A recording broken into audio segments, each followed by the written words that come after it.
This is the Twilight Whispers Club. The sky dims, the wind stills, and somewhere between day and night, a story leans in to speak. These whispers aren't loud, but they stay with you. You've been invited. Lean in close and listen.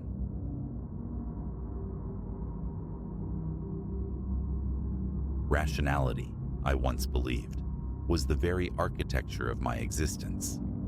That conviction fractured 3 weeks past. Now, ensconced in the transient anonymity of this motel room, my laptop glows, a lone witness as I attempt to weave sense from the unraveling threads of memory. My fingers, betraying me, still tremble. Committing this to script feels vital. Perhaps another soul might lend credence. Perhaps an explanation exists beyond my grasp. It commenced on the 15th of July. My apartment's cooling system had surrendered 2 days prior, a casualty of the sweltering siege, and the repairman remained a weekend away. 95 degrees Fahrenheit. The mercury climbed relentlessly, transforming my third-floor dwelling into a kiln.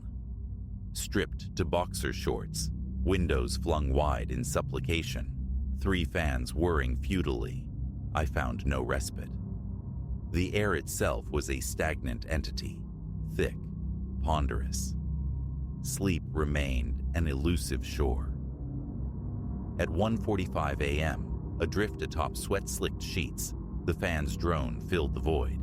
My bedroom window, gaping open, permitted the thin curtain to ghost dance in the meager breaths of air, managing the ascent. Then arrived the sound. 3 concise knocks upon the glass. Initially, I dismissed it, a phantom echo from the edge of exhausted slumber. It returned. Tap, tap, tap. Unmistakable. Intentional. A chill, unrelated to temperature, seized me. My bedroom window overlooks sheer brickwork. No fire escape clings there. No precarious ledge offers purchase. Only an abrupt plunge to the concrete embrace below. Physical impossibility. Yet, the tapping persisted, sharper now, insistent. My heart became a frantic drum against my ribs, its beat resonating in my throat. Perspiration traced cold paths down my spine, a different fear now its source. Motionless, eyes fixed on the stippled ceiling, I battled my senses. The fan, surely, teasing the curtain against the pane. It had to be. Then, a skittering whisper, like fingernails drawn delicately across the window's surface. I propelled myself upright.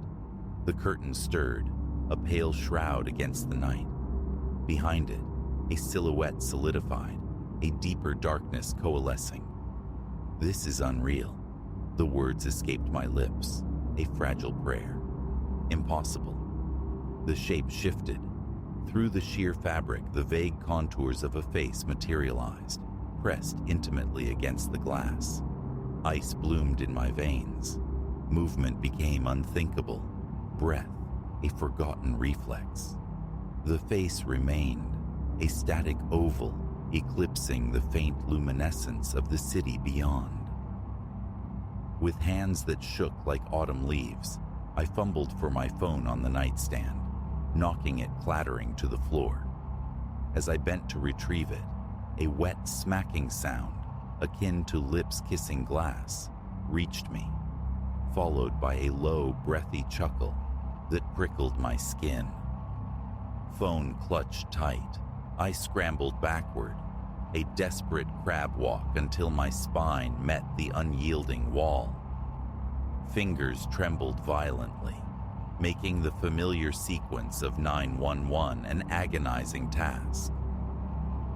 911, state your emergency. My window, I managed, voice thin as thread. Someone's at my window, 3rd floor. It can't be, but they're there.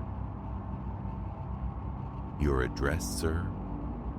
I provided it, gaze locked on the curtained horror. The face hadn't stirred. Units are en route. Are you secure? Bedroom. I see them through the curtain, just watching. Can you move to another room without passing the window?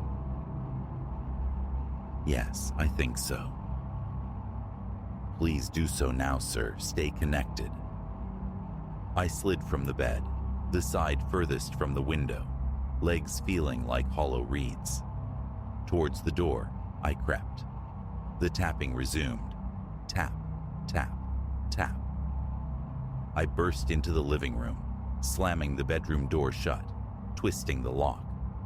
The familiar creaks and footsteps of my upstairs neighbors filtered down. Mundane sounds of life persisting, while the impossible transpired just feet away. Sir, have you relocated? Yes, living room. Officers are approximately 2 minutes out. Can you perceive anything from your current position? I strained my ears, only my own ragged breathing and the distant thumps from above. No, bedroom door is closed. Remain where you are.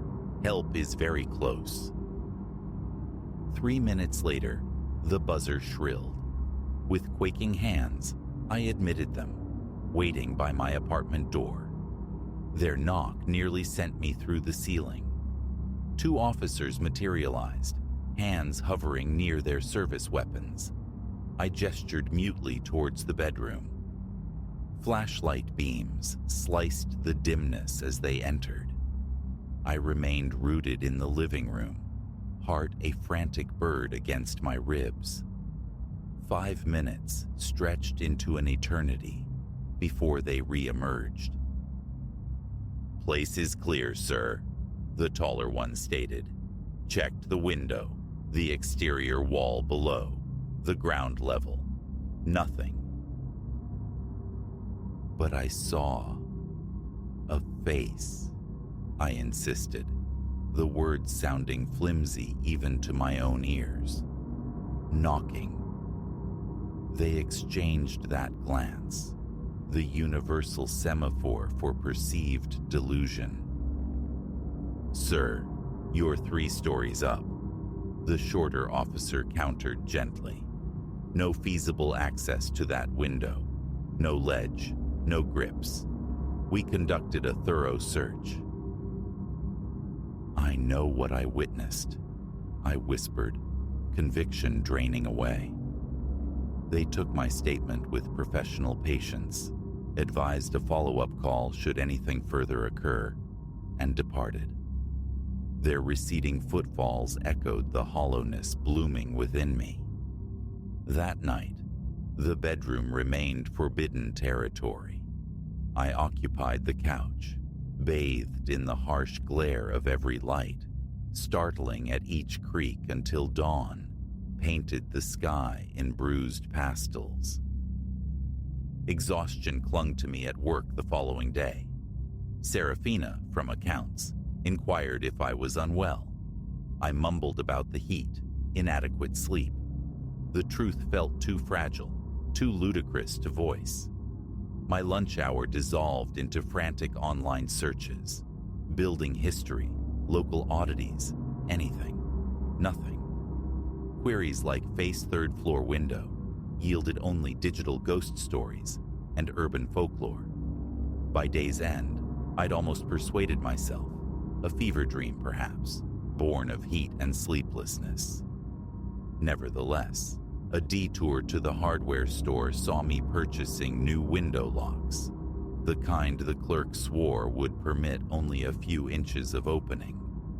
Extra security, just in case. That night, defiance warred with dread. Windows remained shut despite the oppressive warmth. I installed the new locks, testing each one thrice, then swallowed a sleeping aid. In bed by 11:30, I watched the crimson numerals bleed time onto the ceiling. 1:58 a.m. Tap, tap, tap. My body turned to stone. The sound identical, chillingly precise. This time, my head snapped towards the window instantly. The face was already there, plastered against the glass. Darkness yielded details previously unseen.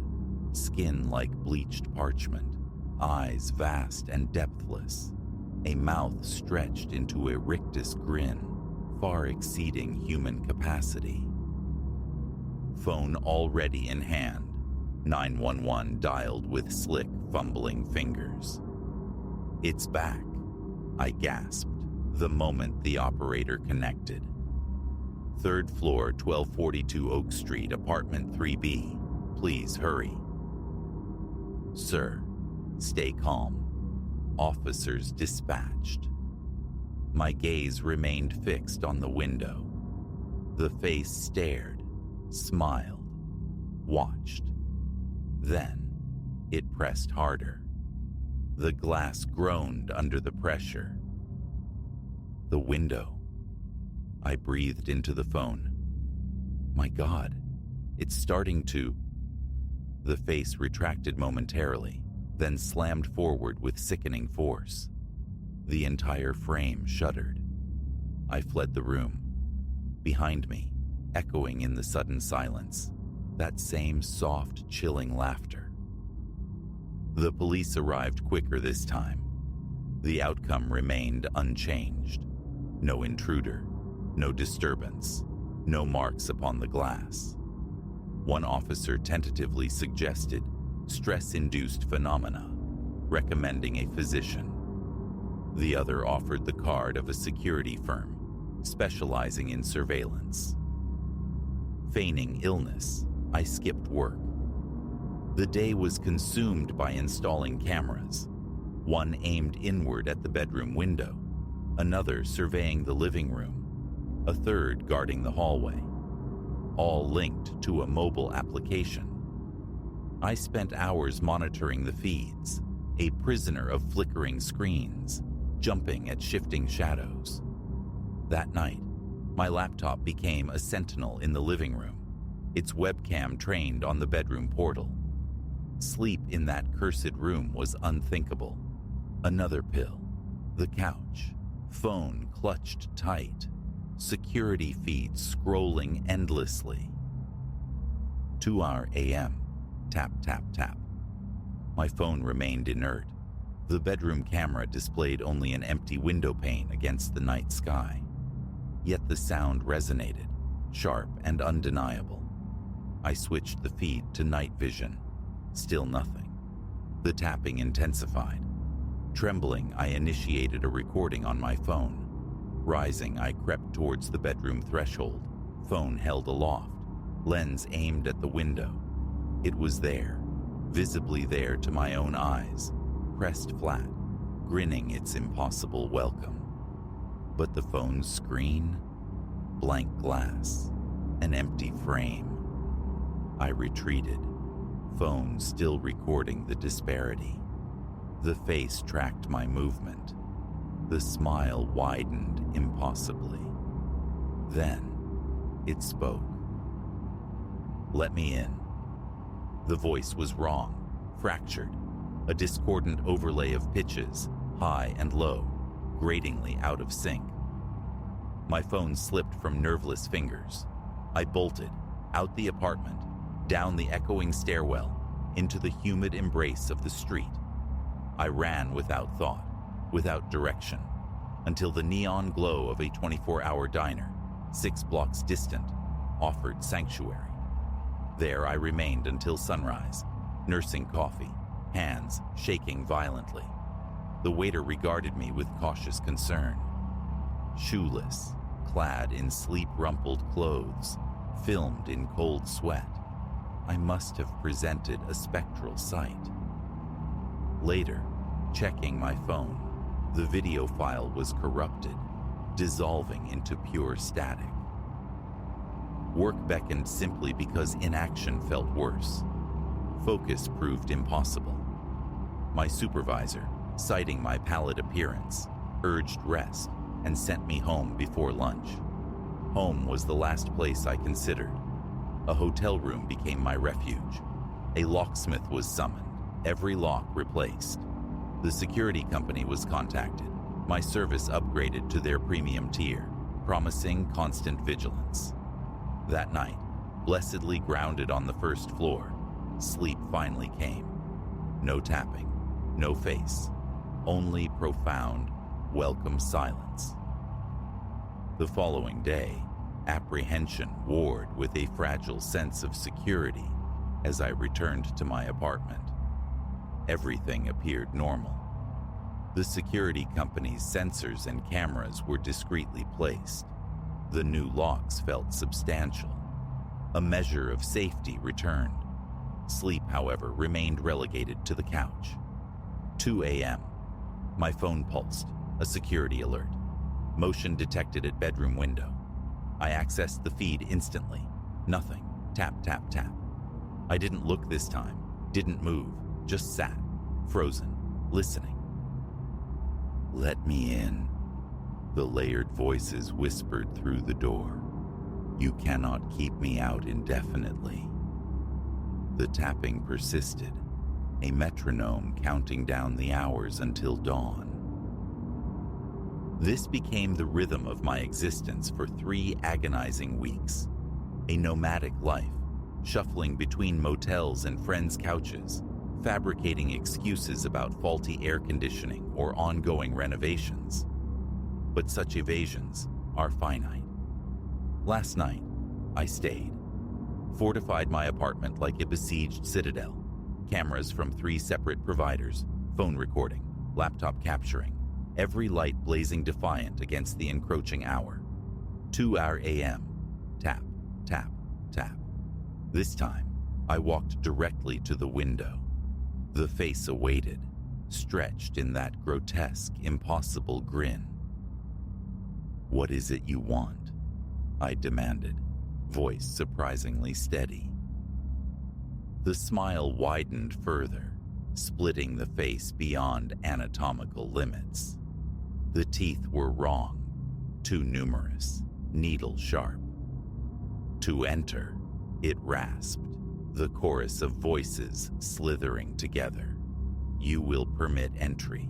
Eventually, they all do." And then, it surged closer, pressing against the glass until its features distorted. Its eyes were abyssal voids, solid black. "You will comprehend." Another hotel room, another city, futile gestures. I understand now, it will find me. Tonight, when the clock strikes 2, the tapping will commence. I've begun scouring missing persons archives, seeking echoes of my plight. Fragments emerge, always third-floor dwellings, always the suffocating heat of summer, always the witching hour of 2 a.m. None possess a conclusion. It is 1:55 a.m. The approach is palpable. The air grows dense, heavy, reminiscent of that inaugural night. My phone's camera is active, a useless talisman against the unseeable. The dresser barricades the window, chairs piled atop it, feeble ramparts against the inevitable. 1:58 a.m. The air conditioning unit just sighed into silence. 1:59 a.m. My breath plumes, a visible ghost in the sudden chill. 2 a.m. Tap, tap, tap.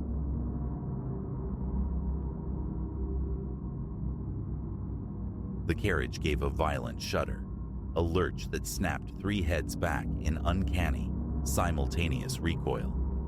That precise, shared reflex, it snagged my attention. Something felt dissonant. This midnight artery pulsing between Boston and New York, the 1145, was a vein I knew well, traced hundreds of times. Never had I witnessed such clockwork synchrony. From my customary seat, third row from the aft bulkhead, weary eyes tracked them through the carriage's dim pulse. Overhead fluorescents sputtered, painting their faces in strobing chiaroscuro. They occupied the far end, a tableau of absolute stillness, ruptured only by those matched jolts. My phone cast a pale 1:17 a.m. glow. The carriage breathed emptiness, save for myself, that trio, and a slumbering pair somewhere mid-car. Providence had slipped past moments ago, leaving only the hypnotic cadence of steel wheels on rails, a lonely rhythm in the hush. I attempted to corral my focus onto the laptop's glare, but my gaze kept straying, pulled magnetically toward them. 2 men, 1 woman, all clad in severe dark business attire. Their spines were unnaturally straight, shoulders set at angles, too congruent to be human variation. When the train swayed, they tilted as one entity, bound by invisible mechanics. A chill slicked my palms against the keyboard. Paranoia, I chided myself, the frayed edge of exhaustion. Tend to your own affairs. But then, one head pivoted, a crisp, almost mechanical rotation, and its gaze locked onto mine.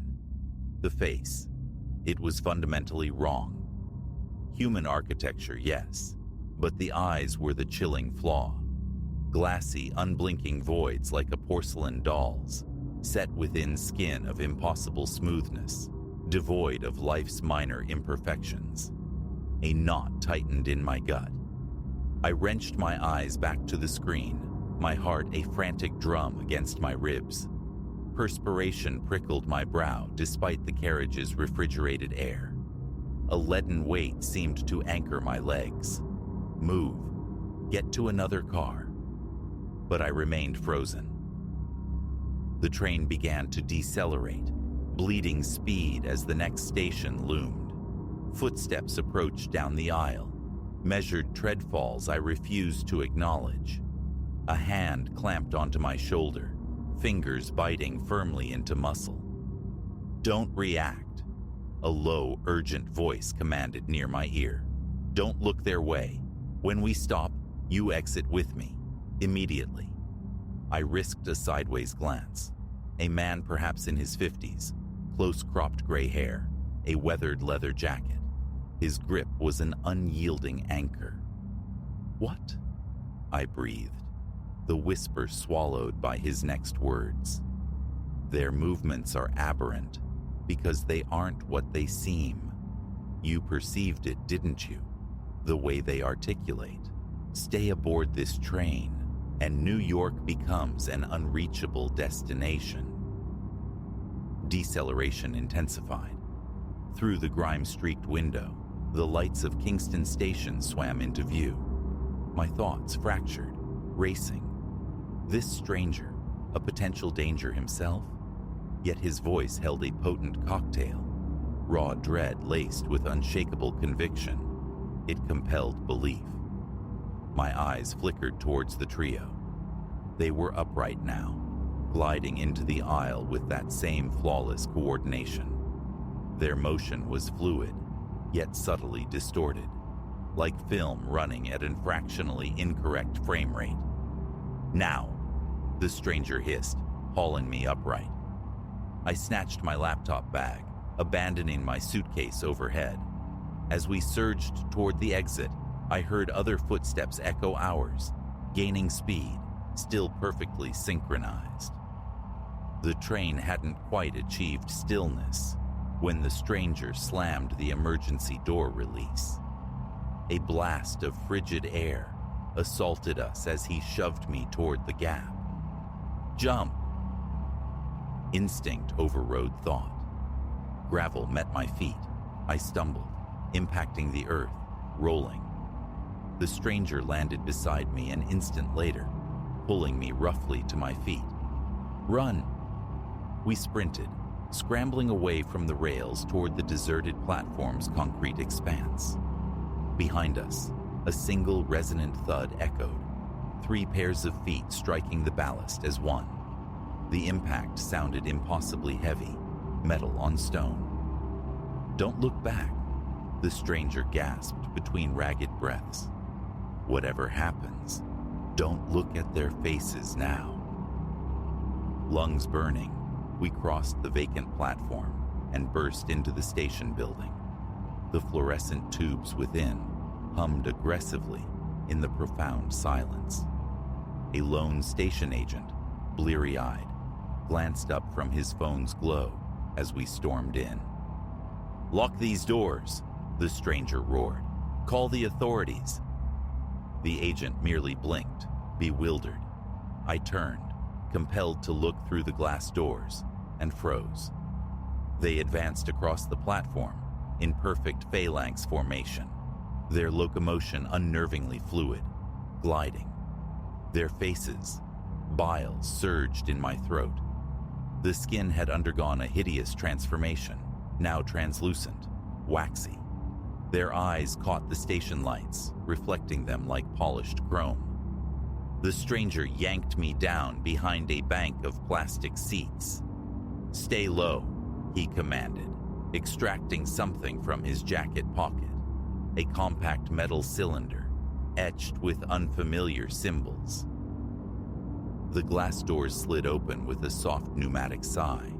3 pairs of feet entered, their steps falling in exact, unwavering rhythm upon the tiled floor. Click, click, click. The sound reverberated. "What are they?" I whispered, the words barely audible. "Later," he clipped, assuming we make it to later. The footsteps drew nearer. A faint, high-pitched whirring now underpinned their tread, the sound of awakening machinery. The station agent, finally grasping the wrongness, pushed himself upright, mouth agape to protest. "Get down," the stranger bellowed at him. Too slow. One of the figures reached, its arm seeming to distend, stretching impossibly, fingers elongating into metallic tendrils. The agent emitted a choked scream as the tendrils coiled around his throat. The stranger sprang up, aiming the metal cylinder. An excruciatingly high tone pierced the air. The 3 figures froze mid-stride, heads swiveling toward us with that same sickening mechanical precision. "Cover your ears," the stranger yelled. He twisted a dial on the cylinder. The tone escalated, becoming physically painful, vibrating through bone and tissue. I clamped my hands tight against my skull, but the sound infiltrated my very core. The trio began to shudder violently. Their skin rippled like disturbed water, then tore, sloughing away. Beneath lay horrors that stole my breath, silencing the scream building in my chest, gleaming metal interwoven with wire, and glistening structures that mimicked the organic, but pulsed with alien wrongness, all shifting and reconfiguring. The agent had collapsed, scrabbling backward as the creature released him. The 3 figures, constructs, entities, whatever they were, started to disintegrate. Patches of their false integument peeled off, revealing more of the intricate nightmare beneath. The stranger held the cylinder steady, his hand unwavering, despite the fine tremor that shook his frame. The tone modulated again. The creature's movements turned spastic, their coordination shattered. They lurched toward us, limbs flailing erratically. One opened its mouth, a maw revealing concentric rows of metallic teeth, spinning outward like a drill bit. A sound erupted, neither human nor machine, a grating screech that set my teeth on edge and blurred my vision. Overhead, the fluorescent lights exploded in a shower of glass. In the ensuing gloom, punctuated by emergency lighting, I saw arcs of blue energy crackle across their exposed frameworks. They were breaking apart, components clattering onto the floor. "Stay behind me," the stranger ordered, advancing cautiously. He kicked aside a fallen piece, a hand, its metallic fingers still twitching, grasping at his boot. The creatures executed one final synchronized spasm, heads snapping back at an anatomically impossible angle. Then they collapsed entirely, a scattering of inert parts across the tiled floor. The debilitating sound from the cylinder ceased, leaving a ringing silence. The station agent huddled in a corner, emitting low whimpers. Weak emergency lights cast long, dancing shadows over the tableau of destruction. "What?" My voice was a dry rasp. What were those things? The stranger was already retrieving another object from his jacket, a small black device resembling a remote control. He aimed it at the scattered debris, which began to smoke, then liquefy into viscous, dark puddles. "Hunters," he said at last, his gaze fixed on the dissolvent remains. "They've infiltrated transit systems, anywhere they can blend, isolate targets. Initial mimicry is good, but the fine motor control, it betrays them. That's the tell." "Hunting what?" I asked, a cold certainty already forming. "Us, humans." He turned, his face etched with grim lines. "They acquire subjects, dissect them, physically, behaviorally, refine their disguises. Tonight's batch was an older iteration, the newer models. They're significantly harder to discern." The station agent, having retrieved his phone, was fumbling to dial. The stranger approached him, flashing some form of identification I couldn't clearly make out. "Federal oversight," he stated, his tone shifting to smooth authority. "Tonight's events are classified. A containment team is en route for cleanup and debriefing. Until they arrive, this station is sealed." The agent nodded mutely, lowering his phone. The stranger returned to me. "You should be clear for now, but you need to come with me. There are things you must understand, and we have to ensure you weren't tagged for tracking." My gaze swept over the melting puddles, the shattered glass, the scorch marks scarring the walls. 15 minutes had irrevocably altered my reality. "Why me? Why save me?" I asked. "Because you saw," he replied simply. "You didn't dismiss the anomaly. Most people rationalize, ignore the discordant note. You registered it. That makes you either a liability or an asset." He moved toward the station exit. "Coming?" I looked back through the glass, toward the dark tracks. Far in the distance, the train's taillights dwindled, swallowed by the night. If I hadn't disembarked. "Yes," I said, falling into step behind him. "I'm coming." Outside, the night air bit, clean and cold beneath a spray of indifferent stars across the vast, empty parking lot. He led me to an unmarked black SUV, its engine rumbling low. "Safe location about an hour out," he said, triggering the locks. "I'll provide context en route, but first pinpoint it for me. When, exactly, did you recognize the aberration?" I rewound my memory to the train carriage, the jarring synchronicity. Their heads, I recalled. The train jolted, and their heads snapped back as one, perfectly timed, like a programmed response. He nodded, putting the vehicle in gear. "Perceptive, sharp eyes. We have need of people like you." "People like me? For what?"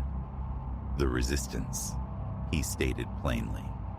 "Because their mimicry improves constantly, and the number of humans who can still perceive the difference dwindles." As we pulled away from the station, flashing lights appeared in the distance, dark vehicles, government insignia discreetly visible, the cleanup contingent arriving to sanitize reality. 1,000 questions clamored within me, but for now, silence felt appropriate. I watched the dark ribbon of road unwind before us. My life had pivoted forever in that train car. The instant I noticed 3 passengers moving incorrectly. Now, that filter was permanent. I found myself scrutinizing the subtle mechanics of movement, searching for the tells separating the human from the other. The stranger, Corbin, he'd later tell me his name was, drove with focused intensity, his eyes periodically flicking to the rearview mirror, scanning for pursuit. Logically, terror should have been my dominant state, demanding answers, demanding release. Yet strangely, this felt correct, as if I'd finally awakened into the world as it truly was. Try to rest, he advised. Tomorrow, orientation begins. You need to learn identification protocols, countermeasures, and fundamentally, survival. I leaned my head against the cool window, but sleep was impossible. My eyes traced the contours of the sleeping towns and dark forests we passed, wondering what other facades concealed monstrous truths. The world retained its familiar shape, but my perception of it was irrevocably changed. Now I understood. Sometimes, when things move wrong, when a detail feels dissonant, it isn't just imagination playing tricks. Sometimes the monsters are terrifyingly real, their camouflage far more sophisticated than we ever conceived. The SUV devoured the miles, carrying us further from the familiar rails and deeper into a clandestine world.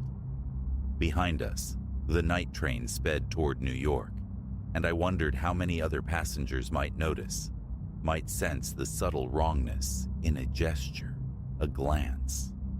And I hoped, with a chilling intensity, that if they did, someone like Corbin would be there to pull them from the path before it was too late.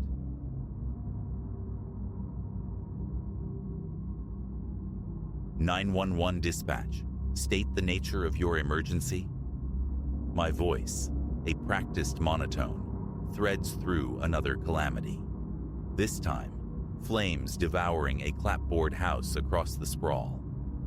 12 hours tethered to the console, the tide of human distress relentless. It's why the insistent pulse of my fuel gauge nearly escapes notice. Nearly. This profession sharpens the edges of perception. The tremor beneath a caller's plea, the ambient whispers painting a hidden narrative, the constellations of detail that map the terrain between survival and its stark opposite. So, pulling into the sterile embrace of a petrostar off Highway 16, an unnamed dissonance hums beneath the surface before logic can pin it down. The fluorescent tubes overhead bleed a sterile luminescence onto the desolate tarmac. It's the graveyard shift's nadir, that hushed interlude where existence seems suspended. Just one other vehicle haunts the pumps, a dilapidated sedan, shadows clinging to its battered frame, one taillight a dark socket. As my card slides into the hungry slot of the reader, a voice cuts the quiet. "Pardon me." I pivot. She stands uncomfortably close, invading the small bubble of night air I'd claimed, startling me.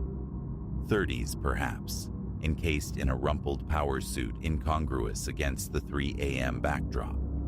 Mascara tracks traced paths through her makeup. A tremor ran through her slight frame despite the temperate spring air. "Terribly sorry to intrude," she murmured, her hands twisting like pale vines. My car gave up the ghost a few miles back. Phone's dead as a stone. Could you possibly? A lift. Just to the next town. My sister's expecting me. 8 years channeling emergencies had honed my ability to sense fracture lines in stories. Something about hers felt constructed. The suit, though creased, bore no grime from a roadside trek. And though she spoke of being stranded, no solitary figure had trudged along the highway shoulder as I approached. "There's a phone inside," I offered, nodding toward the brightly lit sanctuary of the station where the attendant's silhouette watched. "They'll surely let you reach your sister." For an instant, her mask slipped. A flicker, something predatory. Then the imploring vulnerability snapped back into place. "Please," she pressed, stepping nearer still, Celeste's voice regaining its fragile edge. "It feels exposed out here, alone. You seem kind, like you help people." It was then, mirrored in the polished curve of my car door, that I saw it. The passenger door of the sedan easing open, a silent, deliberate movement.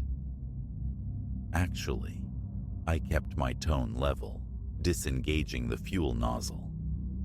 "I can offer something better. I'm a 911 dispatcher. Let me call someone official to assist."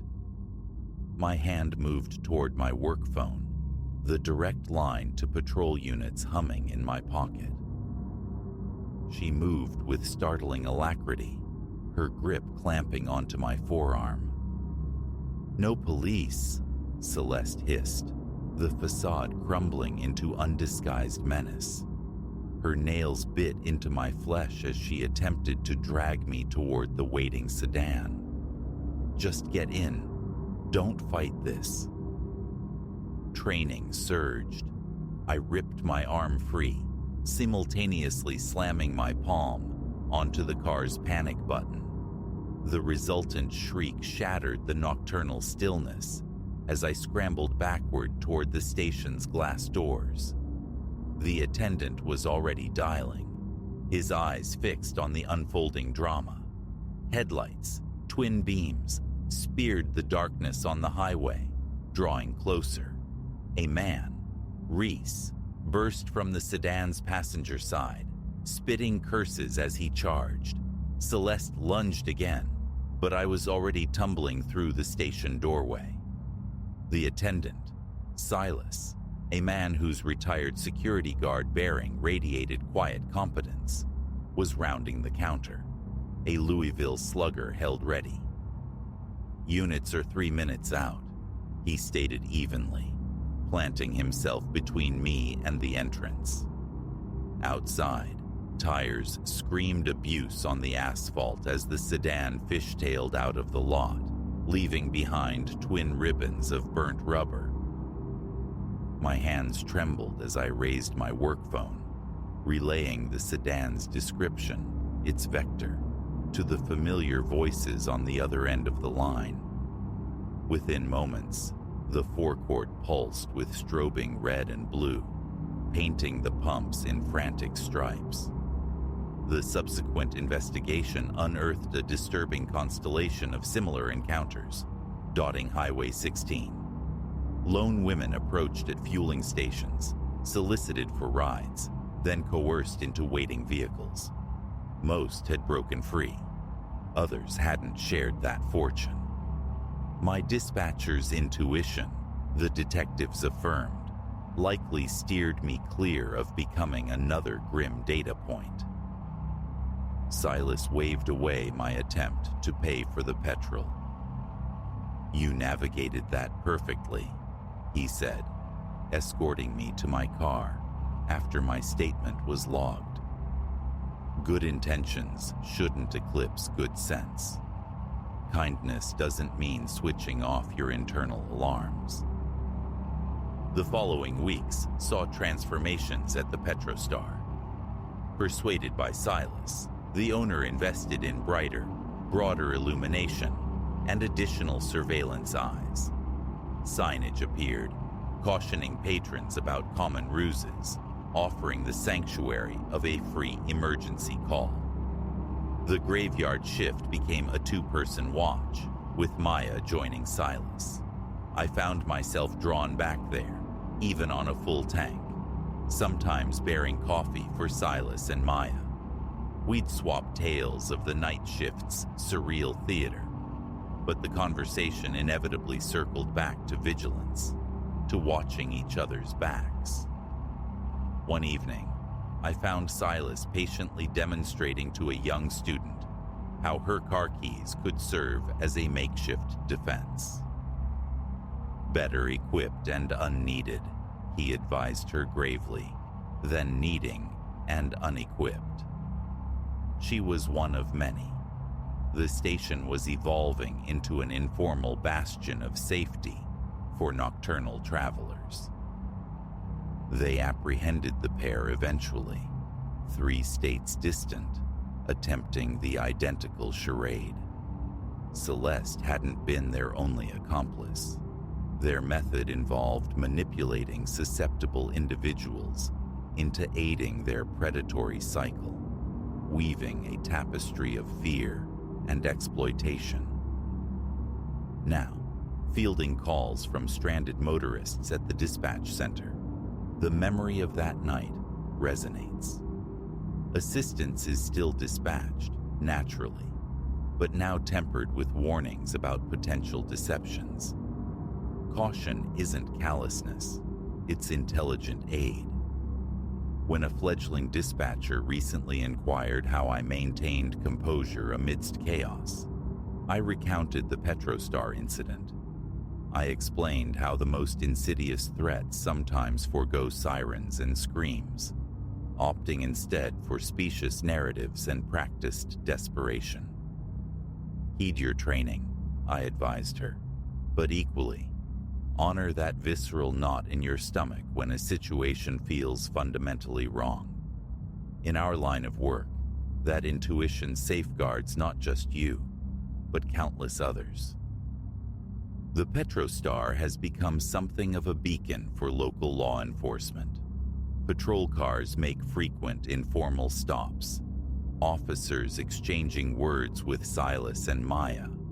Their shared awareness has averted multiple potential crises, born simply from a willingness to scrutinize the incongruous. Reflecting on that night, the chilling alternate endings sometimes surface. But predominantly, my thoughts settle on the community forged in its wake, the network of vigilance, the shared intelligence, the collective refusal to let fear extinguish empathy. Because that became the enduring lesson. Authentic kindness isn't found in willful blindness to danger or the sacrifice of personal safety. It resides in cultivating havens where help can be extended without courting vulnerability. It's about igniting light in those deep, suspended hours of the night, ensuring no one confronts the darkness utterly alone.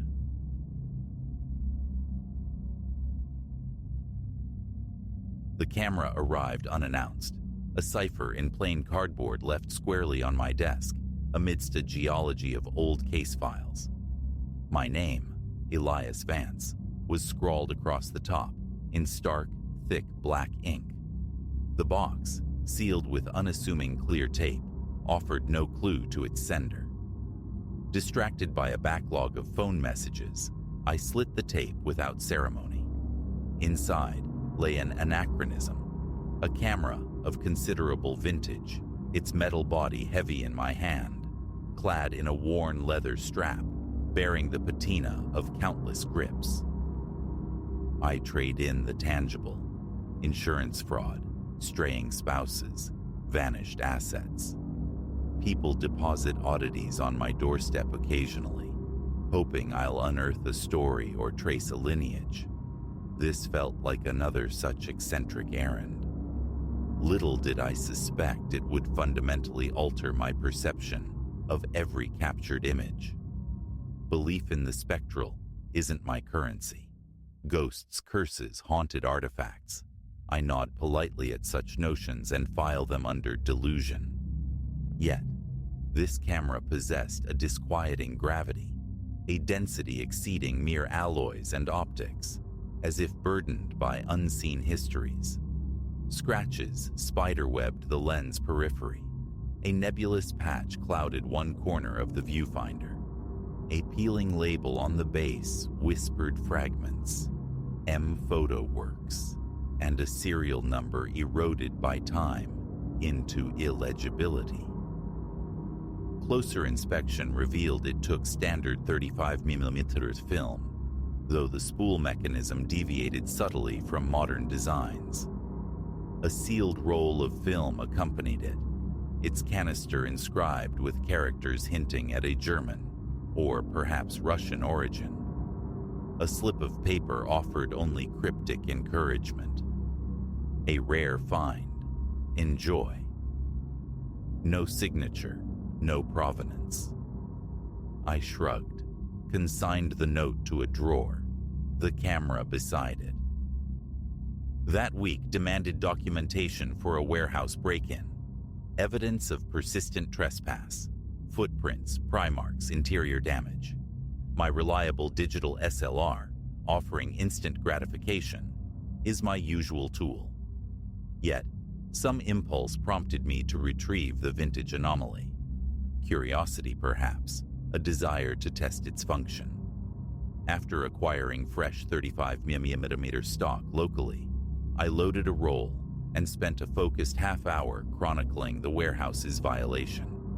Scattered debris, wall scars, the fractured main lock. The viewfinder's corner blur was the only irregularity noted. Development could wait. I entrusted the film to Sal, proprietor of a small photo lab down the block, a man who'd been coaxing images from negatives since my own youth. His expertise was unquestioned. Upon my return, his handover of the envelope was accompanied by a peculiar, searching gaze. "Everything develop all right?" I asked. A shrug. "The negatives were clean," he murmured, "but several prints exhibited distortions." Camera fault, I reasoned. A scratched lens, a temperamental shutter. Back in the solitude of my apartment kitchen, I slit the envelope. A visceral chill traced my spine as I spread the prints across the table. In roughly half the images, something else resided. One photo captured, near the frame's edge, an indistinct form, vaguely human, translucent as fog. Another revealed two shapes lurking in the background, draped in what resembled dark, ragged hoods, faces obscured, positioned behind a metal shelving unit I knew had stood empty. They hadn't been there. My initial thought, stray pedestrians, evaporated. The figures were unnaturally contorted, stretched, seemingly compressed into the space. My palms grew slick. Drawing a steadying breath, I scanned the remaining prints. Similar twisted outlines and shadowed figures materialized in several shots, each occupying a slightly different, always unsettling, position. Never sharp, always leaning or crouching at impossible angles. Skepticism is my default. A malfunctioning camera remained the prime suspect. Yet, scrutinizing the prints, I couldn't reconcile the anomalies with simple light leaks or double exposures. These intrusions felt deliberate, almost staged. I slid the photos back into their sheath, attributing it to mechanical failure. The following morning, armed with my digital camera, I returned to the warehouse, meticulously replicating each shot, each angle. The resulting digital files were utterly mundane. No spectral forms, no incongruous shadows. Unease lingered, a low hum beneath my determined rationality. The subsequent weekend found me on surveillance, observing a low-rent motel on the city's fringe. Seeking discretion as dusk bled into night, I established a vantage point overlooking the parking lot. My digital camera, I realized, was sequestered in the trunk. The vintage one, however, rested on the passenger seat. Loading a fresh roll, I captured a few frames of the target entering his room, the scene unremarkable save for the stuttering neon sign casting lurid light. I finished the roll the next morning, dropping it with Sal, who greeted its arrival with that same furrowed, questioning expression when I collected the results later that afternoon. In the confines of my car, I examined the new batch. The initial half-dozen frames were innocuous. A man walking, the motel's tired sign, a parked sedan. But the later shots resurrected the shadows. Closer now. One huddled against a stairwell wall. Another bent near the subject's vehicle, a posture so unnatural my stomach clenched. Its arms seemed grotesquely elongated. I let the photos fall onto the passenger seat, a tremor in my hands. Film flaws, processing errors, light flares. I recited the rational litany, but a deeper instinct whispered that this was no glitch. Something had shared the frame. Weeks unfurled, dense with new cases. Intermittently, driven by a perverse curiosity, I continued using the vintage camera. Each developed roll yielded more apparitions, sometimes ephemeral human-like silhouettes, other times twisted entities with distorted limbs, occupying spaces no person logically could, clinging near ceilings, partially embedded within walls. I found myself rubbing my eyes, resisting the evidence printed starkly before me. And with each new roll, the figures seemed to migrate, inching closer to the photograph's primary subject, as if they were homing in. One evening, sequestered late in my office, perhaps 10 o'clock, the building steeped in silence, I reviewed the day's surveillance prints under the solitary cone of my desk lamp. A chilling progression emerged in the final roll. The first image, a single dark hooded figure at the frame's periphery. The second, two silhouettes, marginally nearer. The third placed them almost centrally, closer to my lens than the individual I'd been tracking. In the fourth photograph, an appendage, arm or hand, reached forth, a long skeletal outline, fingers splayed unnaturally. Gooseflesh prickled my arms. I shoved my chair back, seeking distance from the images. A sudden compulsion drew my gaze to the window. My office, third floor, blinds raised. The parking lot below lay vacant under the sodium lamps. Then my focus snagged on the final print. A wave of nausea washed over me, reflected in a window within the photograph's background, stark against the dim interior beyond, leered what looked undeniably like a face, defined by empty sockets, positioned directly behind me. Impossible. I had been the photographer. I pressed cool fingers to my throbbing temples. My heart hammered against my ribs. 10:15 p.m. Time to lock up, escape. Sleep eluded me that night. The reflected face replayed behind my eyelids. I reconstructed the moment of capture, standing on a sidewalk outside a small office building, focusing on my client's entrance. No one had been behind me. The pavement was deserted. I lay staring at the ceiling, the silence punctuated only by my own pulse and the distant city hum, until exhaustion finally claimed me. The next day, resolve hardened. Rid myself of the thing. Camera back in its box, I drove across town to a pawn shop. The proprietor, after a cursory examination, testing the shutter's click, offered a paltry sum. Fine, I thought. Just take it. But as he turned it over in his hands, I faltered. How could I articulate the dread it inspired? The disturbing prints were my only evidence, hardly convincing collateral for a pawnbroker. His offer hung in the air. I almost accepted, but a stubborn investigative kernel within me resisted. What if there was a rational explanation I hadn't yet found? I'll think about it, I mumbled, retrieving the camera, its weight settling ominously on the passenger seat once more. For days I swore off using it. Yet, the unused film rolls sat accusingly in my office drawer. Stubbornness, or perhaps something darker, won out. On another case, staking out a suburban house, awaiting a late-night return, I brought it along. Just a few test shots, I told myself, to see if the distortions persisted. The street was hushed, illuminated by regularly spaced streetlights, punctuated by infrequent passing cars.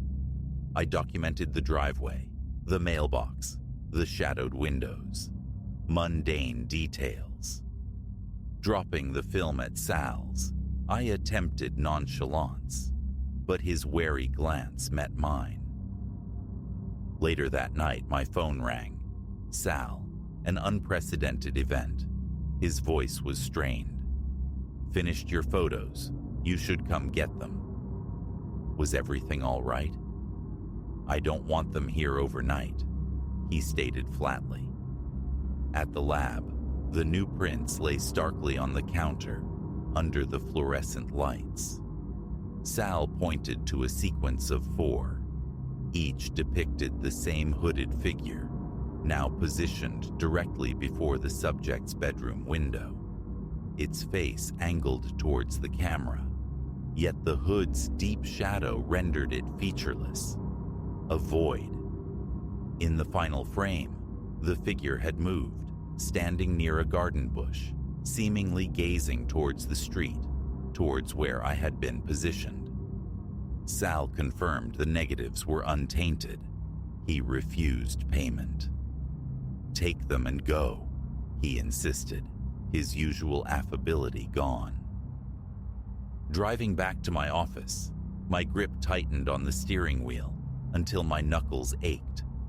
Inside, I threw every light switch, bathing the room in harsh brightness. I arrayed the new prints alongside the old, a gallery of escalating dread. Side by side, the pattern was undeniable. The shift in positions weren't random. They chronicled a steady, insidious advance towards the lens, towards me. My throat constricted. I looked up instinctively, towards my own window. Darkness pressed against the glass. My reflection stared back. I strode over and yanked the blinds shut, sealing myself in. Pacing the confines of my office, head pounding, I replayed the camera's arrival, the anonymous box, the unknown sender. Calling the police felt futile. What crime could I report? Strange photographs? An unsettling feeling? My own sanity felt increasingly suspect.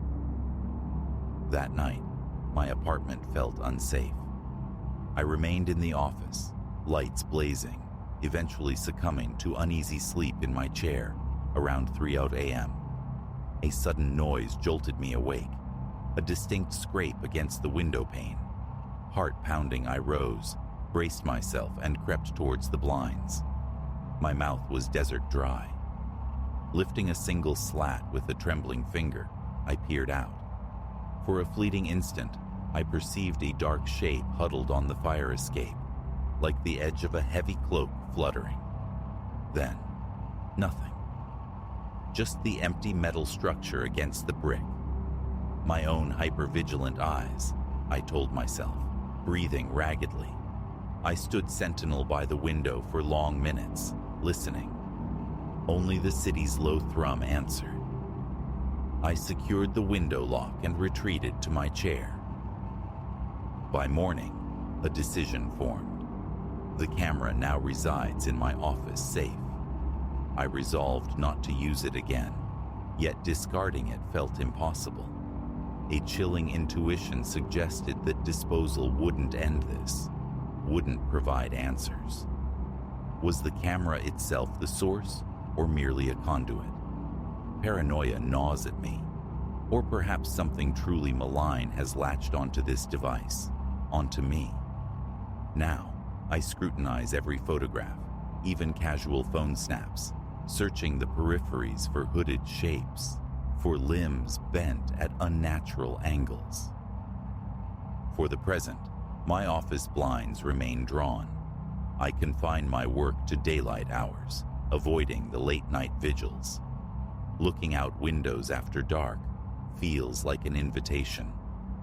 Whether these entities are spectral truths or figments of a fracturing mind, I cannot say. But revisiting those prints evokes the same visceral clenching in my gut. The camera sits inert in its steel box, yet I feel its presence, its latent potential. Sometimes, in the profound quiet, I imagine I hear faint, internal clicks, the shutter firing in the darkness. I dismiss it, yet the echo lingers, and alone in my office at night, the memory of those advancing figures surfaces, whispering the question, are they still drawing closer, frame by unseen frame?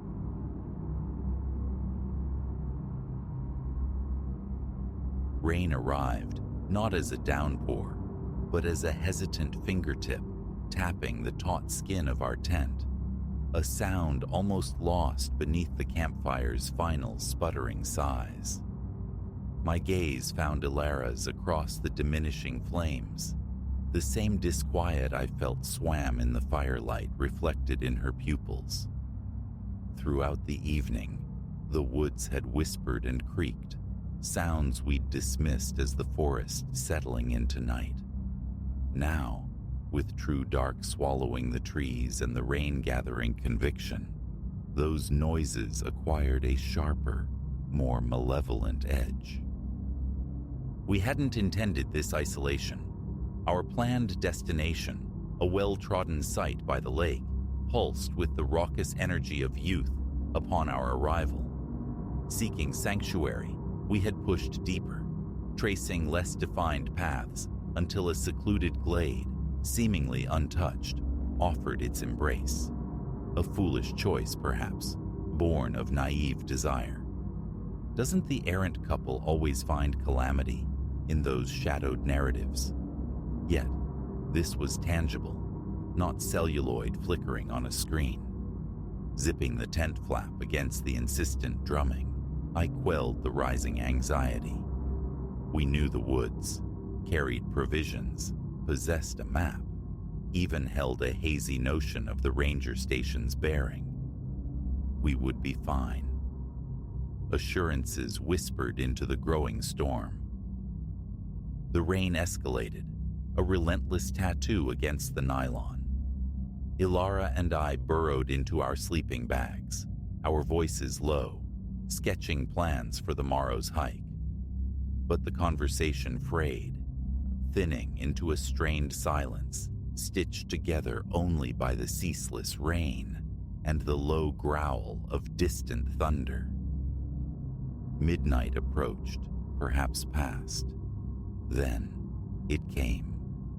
A murmur, indistinct and low, weaving through the downpour from the blackness beyond our frail shelter. Did you hear? Ilara's whisper was sharp, her fingers digging into my arm. I strained, listening past the roar of rain on canvas. Silence, save for the storm. Then, again, Another voice, pitched differently, answering something unintelligible.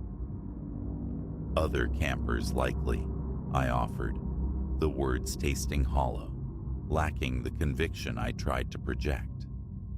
Deep down, the lie soured. No trace of others had marked our day's trek. These voices held no camaraderie, only a taut urgency that vibrated along my nerves. Ilara shifted, pressing her ear to the tent wall. "Closer," she breathed, the word barely audible. She wasn't wrong. The voices gained clarity, though the rain still blurred the words into meaningless sound. Footsteps joined them now, purposeful, crunching through the saturated undergrowth. Not wandering, but advancing. "I should look," I murmured, hand reaching for the zipper's cold metal tab. "Maybe they're lost." Ilara's hand clamped down on mine. "Silas, no. We don't know who." Her protest died as a harsh beam of light sliced across the tent, painting our silhouettes starkly against the thin fabric. A choked gasp escaped Ilara. We froze, breath held captive in our chests. The footsteps paced, deliberate, circling our small haven. Shadows writhed on the nylon walls. Low mutterings ghosted just beyond the barrier. My heart hammered, a frantic drum against my ribs, surely audible over the rain. "Know you're in there," a rough voice rasped, shockingly near. The sound scraped against the night. "Come out. Just want to talk." Terror, cold and absolute, passed between Ilara and me in a shared glance. The voice dripped with false reassurance. Conversation was clearly not the intent. "What now?" Ilara mouthed, eyes wide. I shook my head, mind blank with panic. Trapped. Stay, and they'd tear through the fabric. Flee, and the dark, sodden woods offered treacherous refuge. A second voice, smoother yet no less menacing, added, "Don't make this difficult. Come out. Nobody gets hurt." The blatant falsehood was almost comical, but laughter lodged itself deep in my throat. Leaning close, I whispered into Ilara's ear, "When I say, run. Trees. Don't stop. Don't look back. Run." Her nod was tight, face pale, but resolute. Drawing a ragged breath, steeling myself against the inevitable collision of fear and action, I yanked the zipper down in one violent motion. "Go." We erupted from the tent like flushed quail, a fleeting impression of startled faces, flashlights swinging wildly. Then the consuming darkness of the forest embraced us. I heard Ilara thrashing through wet leaves beside me. Behind, angry shouts and the heavy thud of pursuit echoed. Rain lashed my face, stinging. Branches whipped unseen, snatching at clothes and skin. Roots lay like hidden snares beneath the leaf litter. Directionless flight, fueled by pure adrenaline. Get away, lose them in the tangled labyrinth. A gunshot shattered the night, deafeningly close. Ilara cried out. Blindly, I reached, found her hand, pulled her onward. "Keep going." The words tore from my raw throat. We ran until lungs burned, each inhalation searing. The sounds of pursuit receded, swallowed by the storm and trees, but fear kept us moving. Finally, muscles screaming, breath ragged, I spotted it. A massive fallen log, its uprooted base forming a dark, recessed hollow. I steered Ilara towards it. We scrambled into the muddy cavity, collapsing against the damp earth, struggling to muffle our gasping breaths. An eternity seemed to pass in that cramped refuge. We huddled, listening. The rain persisted, a steady curtain of sound. Beyond it, only the drip of water from saturated leaves and the occasional far-off grumble of thunder. The forest held its breath. "Think they're gone?" Ilara whispered at last, her voice trembling. "Maybe," I admitted, the word thin. "But we can't stay." As adrenaline ebbed, the brutal reality of our situation flooded in. Lost. Midnight. Storm-racked woods. No gear, no light, no communication. Even our socks, worn in the panicked flight from the tent, were soaked and caked with mud. And somewhere in the dripping blackness, armed men were hunting. "We have to move," I said, peering cautiously from our shelter. "Can you walk?" She nodded, shivering violently. I was no better, drenched, chilled to the bone, fear a constant cold companion. Staying was not an option. We crawled out, unsteady on trembling legs, trying to orient ourselves in the disorienting gloom.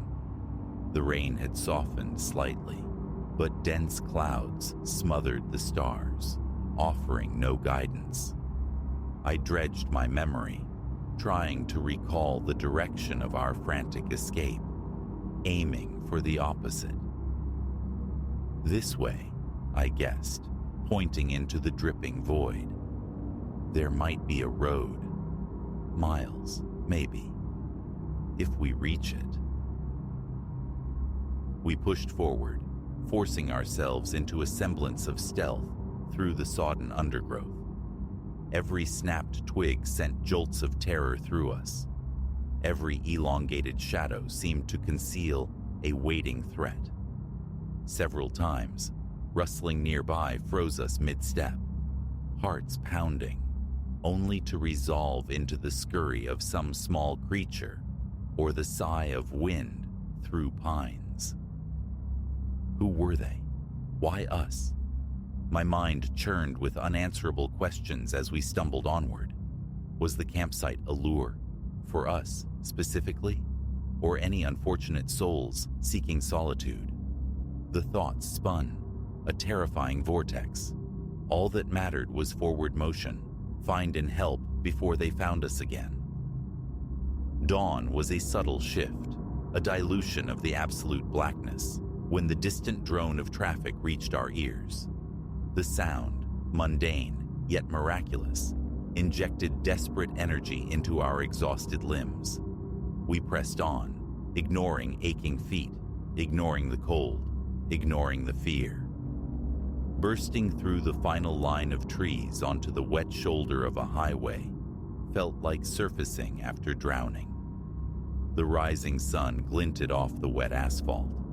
A passing car, the first emblem of normalcy in what felt like a lifetime, nearly brought tears of sheer relief. We flagged down the first vehicle, an RV piloted by a startled middle-aged couple who took in our disheveled, mud-streaked appearance with wide eyes. They radioed for help, wrapped us in blankets, offered steaming coffee that scalded and warmed simultaneously. When the uniformed officers arrived, we recounted the night's terror. Skepticism flickered in their eyes initially, but a search of the campsite yielded corroborating evidence. Discarded cans, cigarette filters, and the chilling finality of spent shell casings. We were lucky, they told us. Reports existed, a group preying on isolated campers, robbery the least of the potential outcomes. Our desperate flight had likely saved our lives. In the days that followed, filled with formal statements and the jarring attempt to resume ordinary life. The proximity of disaster haunted me. How easily we could have vanished, become another cautionary tale, whispered around future campfires. We never returned to the woods. The forest, once a haven promising peace, now loomed in memory as a place of profound menace. Yet sometimes, when rain drums against the windows and wind sighs around the house corners, I catch myself listening intently. And in the silences between the drops, I imagine I can still hear them. Footsteps, patient, relentless, circling just beyond the edges of the light.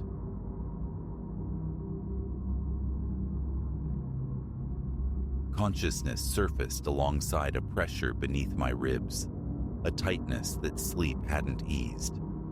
My brow felt clammy, though the apartment air held no unusual warmth. An indefinable wrongness prickled the edges of my awareness. Crossing the compact space, I navigated around a forgotten splay of paintbrushes littering the floorboards. The passage toward my studio lay steeped in shadow. My hand, betraying a slight tremor, found the switch, bathing the corridor in stark light. As I nudged the studio door inward, the familiar sharp scent of pigment greeted me, but with an intensity that felt alien. My first thought, carelessly abandoned brushes stewing in solvent, dissolved instantly. The canvas mounted on the easel had been altered. I simply stood, gazing. A peculiar dryness afflicted my eyes.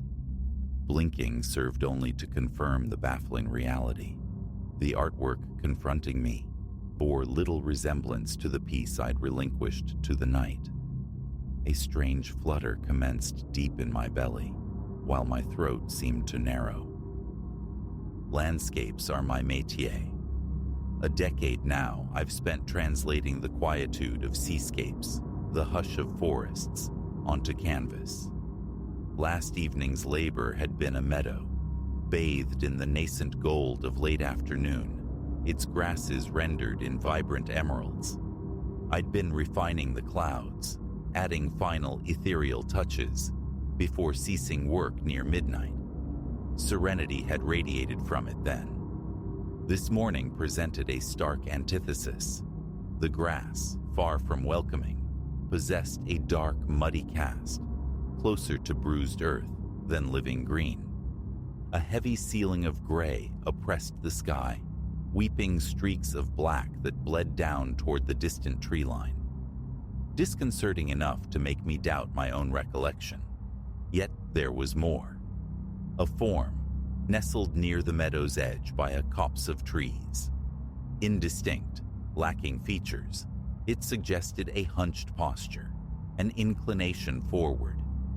The paint there possessed a telltale freshness, a gleam indicating it had been applied mere hours ago. No memory surfaced of painting such a shape. No recollection existed of mixing those somber, bruised hues. I drew nearer, leaning in to scrutinize the brushwork. My heart hammered a frantic rhythm against my ribs. I felt perspiration bloom anew on my forehead. A tentative fingertip brushed the surface, tacky, not yet cured. For a protracted moment I remained motionless, grappling with the possibility of fractured sanity. Could I have worked late, lost in some fugue state? The notion felt hollow, unsupported by any fragment of memory. A tremor ran through my legs, forcing a step back. Calm down, I instructed myself. Simple exhaustion, perhaps. An experimental urge pursued and then forgotten. A glass of water, a few moments of distance, that was the cure. I compelled myself toward the kitchen, my hands unsteady as they guided the faucet's flow into a glass. The refrigerator's low hum filled the silence. I tried anchoring myself to the mundane, The cool condensation on the glass, the deliberate act of swallowing. My thoughts ricocheted. Had someone infiltrated my home, or had I become a somnambulist artist? No evidence supported intrusion. Windows secured, door bolted. Nothing else seemed disturbed. Setting the glass down, I swept the room with a final searching gaze before retracing my steps to the studio. It remained. The figure stood sentinel in the grim landscape. The meadow retained its cold, unwelcoming aspect. I attempted to quell the rising fear, reasoning that a simple layer of paint would rectify the anomaly. Selecting a clean brush, I squeezed a hopeful dollop of Viridian onto my palette. But as I tried to overlay the corrupted grass, the fresh pigment smeared and resisted, mingling unwillingly with the still damp underlayer, producing only a murky, dissatisfying tint. Several frustrated attempts yielded the same result. Defeated for now, I let my gaze linger on the distant shape, a profound unease settling within me. I resolved to abandon the piece for the day, retreating to smaller sketches and watercolors in another corner, seeking solace in familiar motions. That evening, vigilance became my watchword. I meticulously rechecked every lock, every window latch. As an added measure, I positioned a small battery-operated motion sensor light within the studio, its beam directed squarely at the easel. A precaution, I told myself, perhaps to catch my own spectral, sleepwalking self in the act. A hasty meal followed, my eyes deliberately avoiding the troubling canvas. Tension coiled in my shoulders, my posture awkward throughout the day, leaving my back sore. Finally, I retreated to bed, phone placed strategically beside me, poised to illuminate the darkness should any sound betray movement. Sleep offered little respite, arriving in fitful bursts, punctuated by moments of strained listening in the gloom. The motion sensor remained dormant. Morning found me approaching the studio with a preemptive acceleration of my pulse. Opening the door released a wave of fresh paint fumes, more potent than before. My focus snapped instantly to the easel.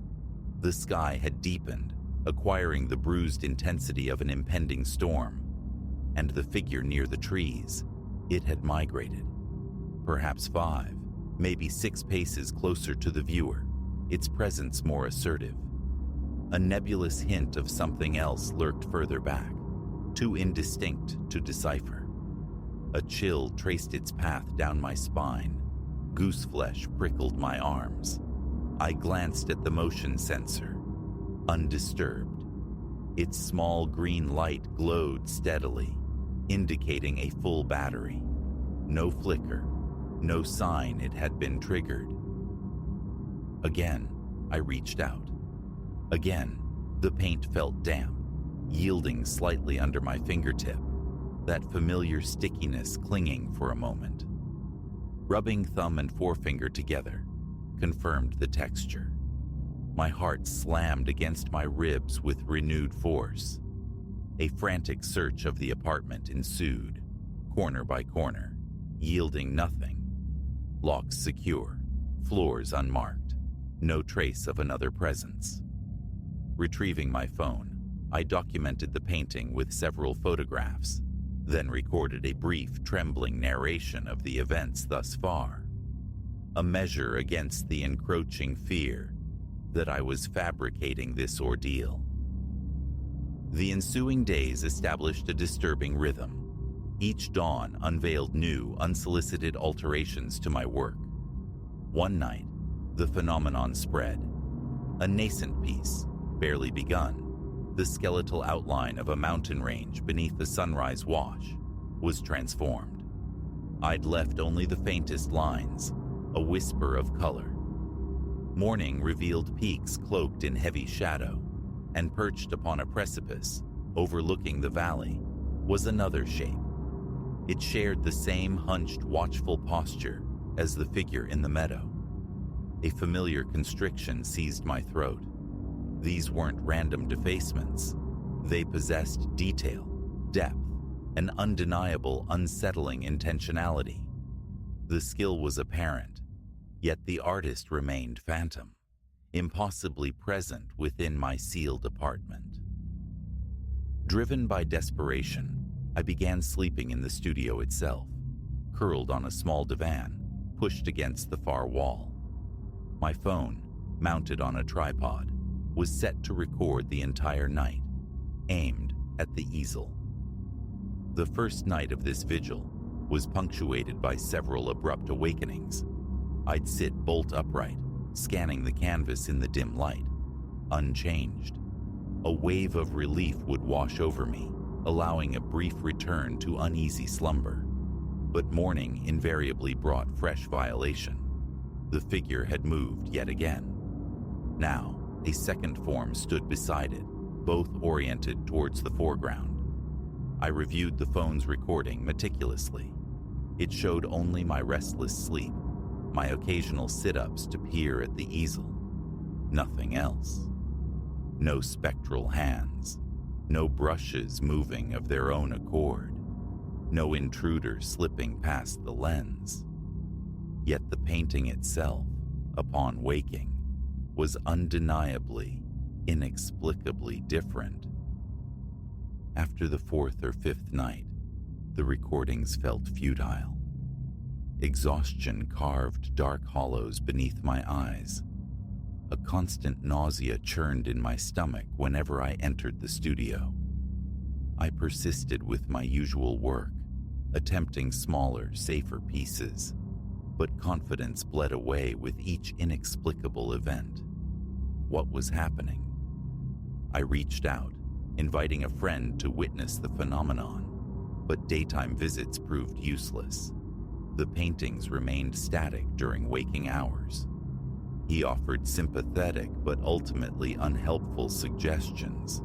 Stress, perhaps, triggering some dissociative state. Without proof, how could I argue? Yet the explanation felt thin, inadequate to the visceral reality of the changes. One evening, resolve hardened within me. I would confront this directly. Positioning a lamp to cast a harsh glare on the meadow painting, I sat before the easel, brush clutched tight. My objective: obliterate the figures. Layer upon layer, I applied thick strokes of ochre and green, striving to restore the original foliage, to bury the unsettling silhouettes beneath coats of pigment. My chest remained tight, the cloying scent of oil paint heavy in the confined space. An hour passed in fierce concentration. Finally, I leaned back, wiping sweat from my brow. The area was messy, the colors imperfectly blended, but the disturbing shapes were, for the moment, gone. A fragile sense of victory flickered. Dragging a folding chair into the studio, I settled in, facing the canvas, determined to maintain an all-night vigil.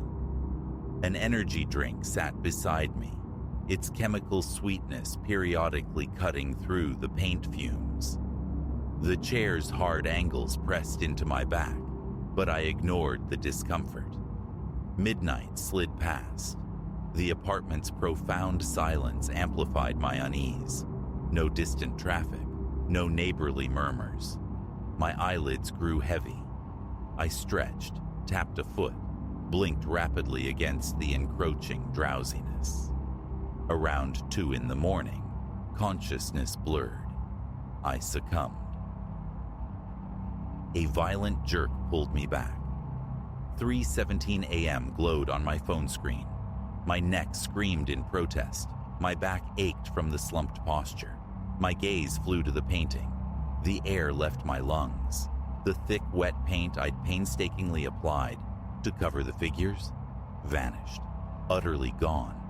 In its place, the figures had not only returned but solidified, rendered with startling clarity. And this time, they possessed faces, featureless blank expressions, yet their eyes stared directly forward, locking onto mine. A glacial coldness spread across my skin. My arms began to shake uncontrollably.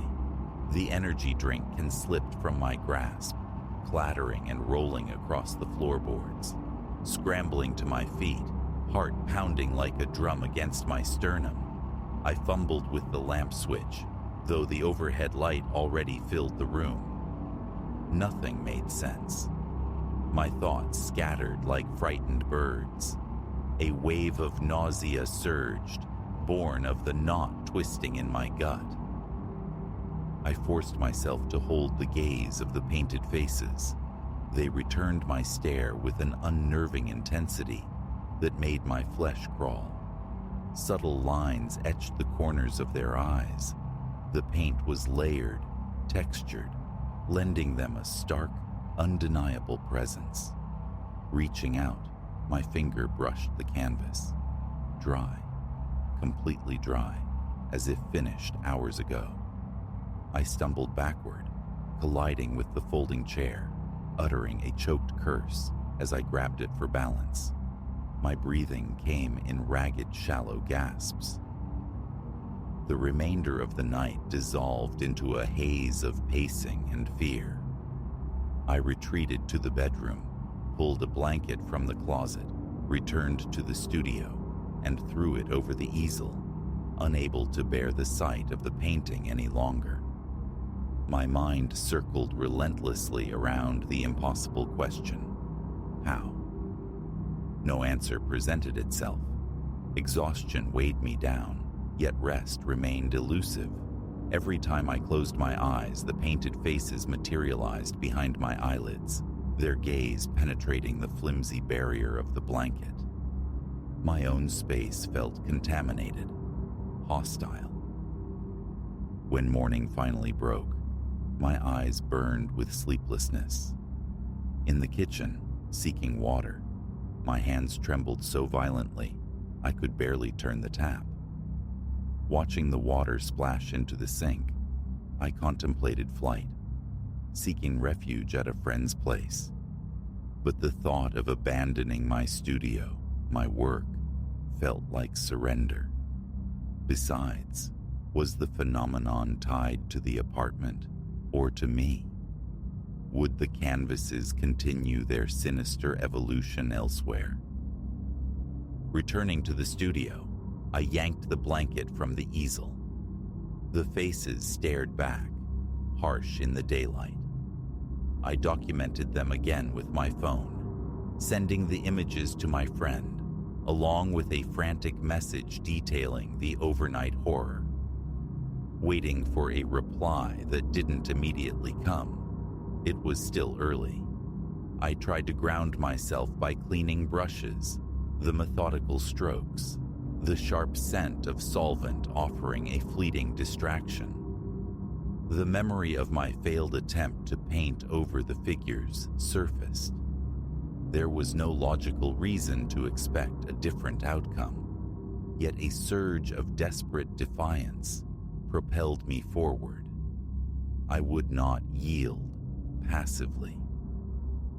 Cracking open a fresh tube of pale gray, I set to work with renewed ferocity, determined to eradicate every trace of those faces. Thick, decisive strokes covered the canvas until nothing of the unsettling visages remained visible beneath the dense layer.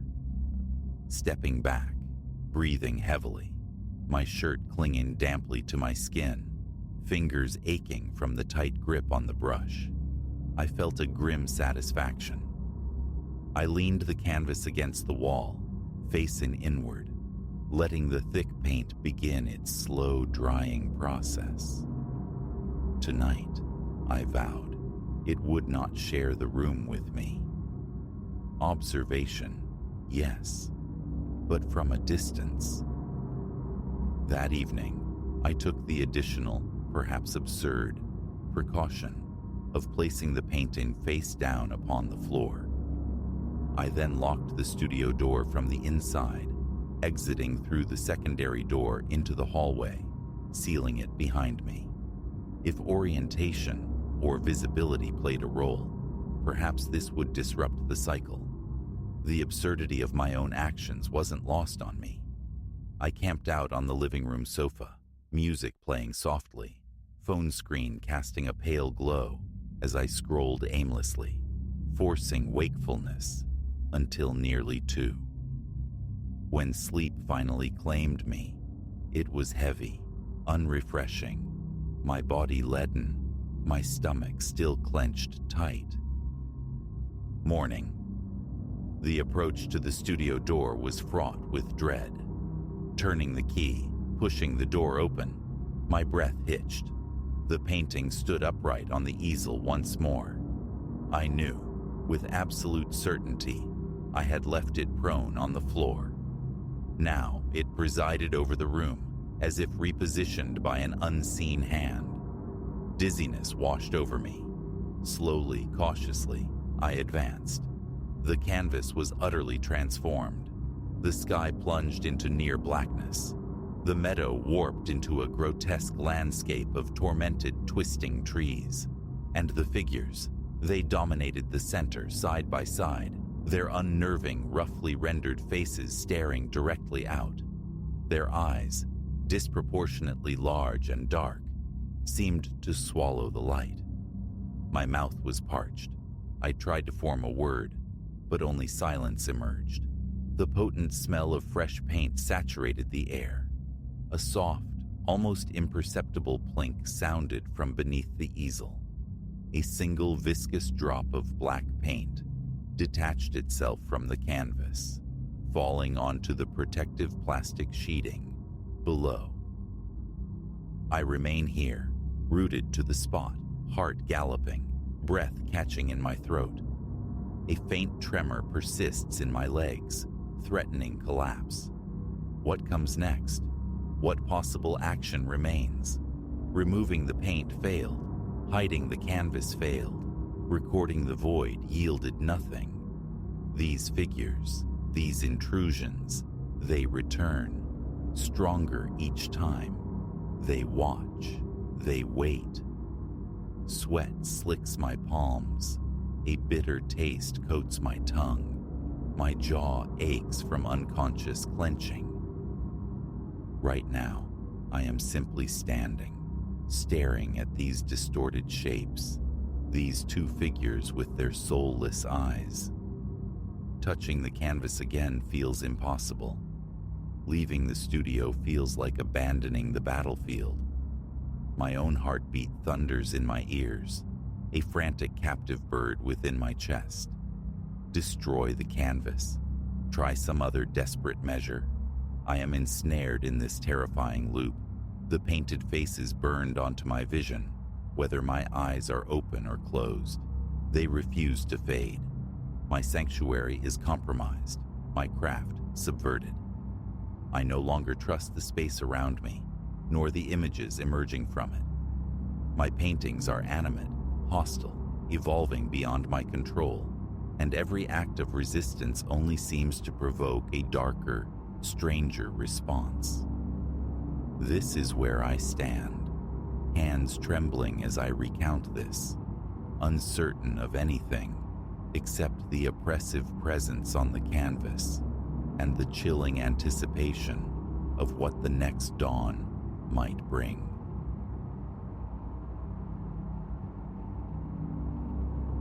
A tremor ran through my hands as I fumbled the phone, stabbing 911. The dispatcher's voice, calm and distant, merely echoed the chilling truth I already grasped. Phantom footsteps, unheard by any but myself, warranted no emergency response. But that's the frantic end. The beginning was far more mundane, deceptively placid. It started 3 weeks prior.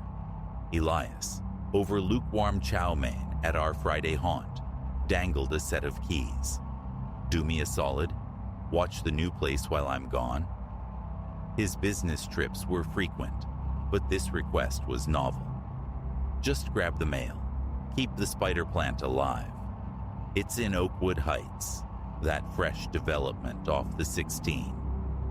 Killer home theater, stocked fridge, go nuts. In retrospect, the questions I failed to ask loom large. Why Elias, a man staunchly independent, suddenly required a month-long sentinel for his suburban fortress? I didn't probe. I envisioned only escape from my own cramped reality, a temporary upgrade to manicured lawns and granite countertops. The initial days unfurled in blissful quietude. Elias's house, a sprawling 3-bedroom ranch, hummed with smart home efficiency. Oakwood Heights itself was a landscape of engineered sameness, rows of beige vinyl siding, punctuated by black shutters, each driveway leading to a 2-car garage. Inside, however, was bespoke comfort, gleaming hardwood floors, cool stone surfaces, and the centerpiece, an 85-inch television Elias lauded incessantly. My routine quickly solidified. Remote work fueled by his high-speed internet. Evenings spent navigating his gourmet kitchen or sprawling on the buttery leather sectional, immersed in streaming sagas. The profound silence, broken only by the sigh of central air, was initially jarring, a stark contrast to the urban symphony I knew. Yet, I adapted. Then arrived the night of Tuesday, October 12th. The date is seared into memory, coinciding with the season finale of a critically acclaimed horror anthology. Midnight chimed digitally on my phone screen precisely as the sound began. Footsteps. Unmistakably footsteps, traversing the hallway just beyond the master bedroom door. Not the settling groans of new construction, nor the thermal clicks of plumbing. No, this was the distinct measured cadence of a person walking, heel-toe, deliberate and slow. The polished oak floorboards amplified each step into unnerving clarity. My body locked rigid. Supine in the king-sized bed, I stared at the closed door, ears straining. Step, step, step, drawing nearer, until they halted, directly outside the threshold. I held my breath, a captive audience to the pounding of my own heart against my ribs. 10 seconds stretched into 20, then 30. Silence descended once more. Scrambling for my phone, I activated its flashlight, wrenched open the door. The hallway, illuminated in the stark beam, stood empty. A frantic search ensued. Every room, every closet probed, every light switch flipped to banish the shadows. The front door, locked, deadbolt thrown. The back slider, secure. Windows, latched tight. No breach, no plausible entry point. Sleep became an impossibility.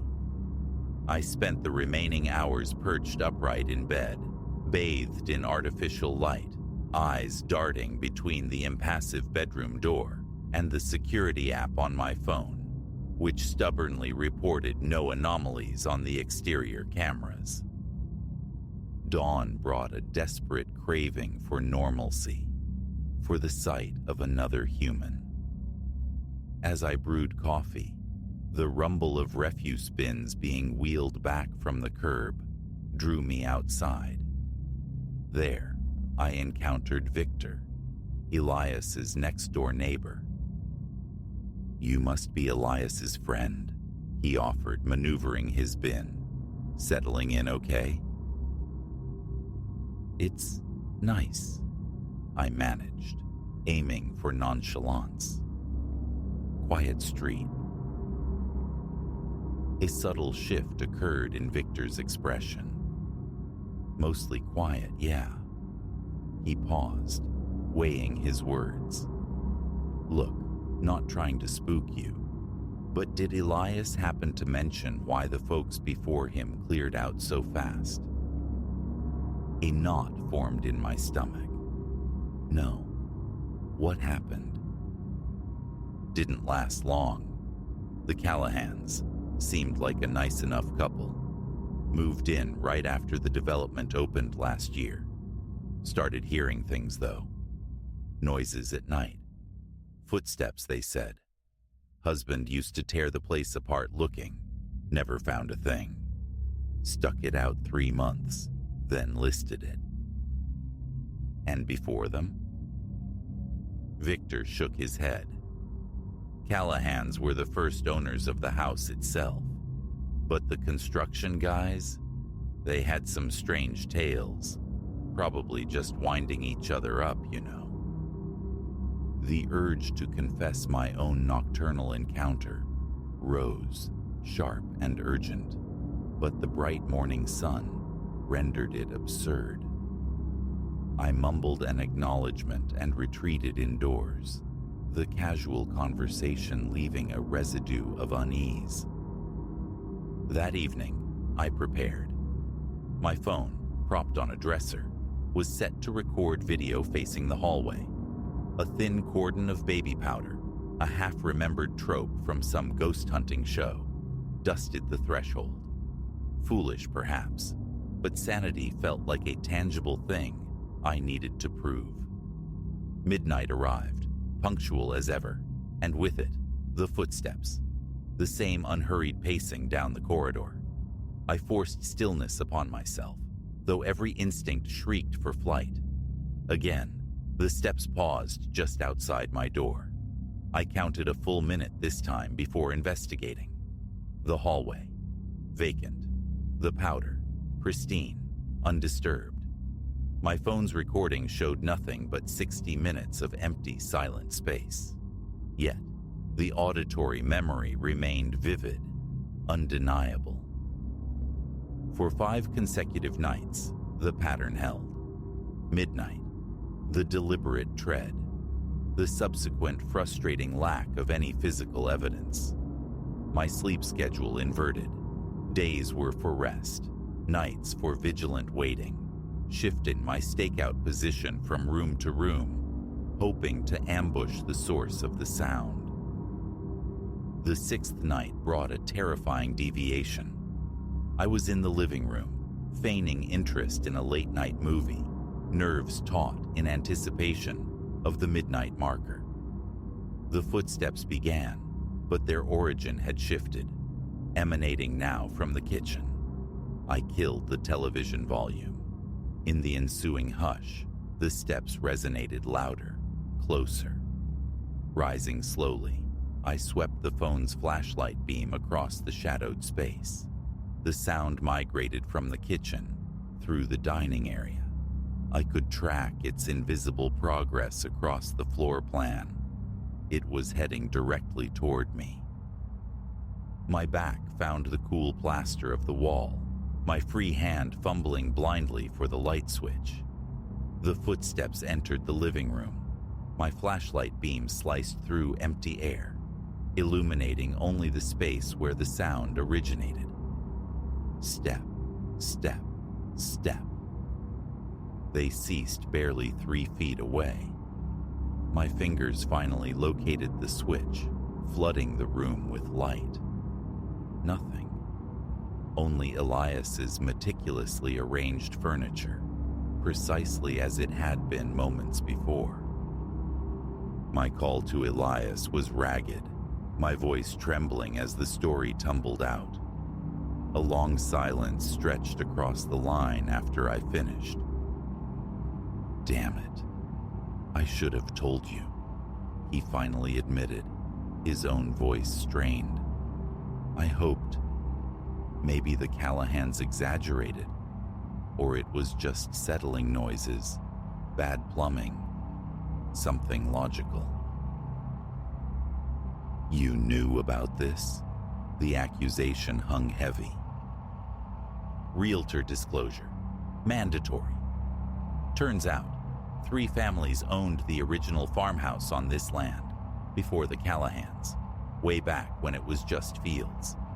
Each reported the same phenomenon: midnight footsteps. None stayed more than a few months. The developers got the parcel cheap, razed the old place, built this whole tract. The house history knocked a chunk off the price. I figured it was just. Have you heard them, Elias? Another weighted pause. Once. The night before I asked you to house sit. It's why I left. Called it a business trip, but truth is, I couldn't take being there alone. Logic dictated I pack immediately, find a motel, retreat to my own noisy apartment. Yet, something anchored me there. Stubbornness, morbid curiosity, or perhaps a refusal to concede defeat to an enemy I couldn't even perceive. The ensuing nights saw the phenomenon escalate. The footsteps grew bolder, their starting points varied, but their destination was constant. Me.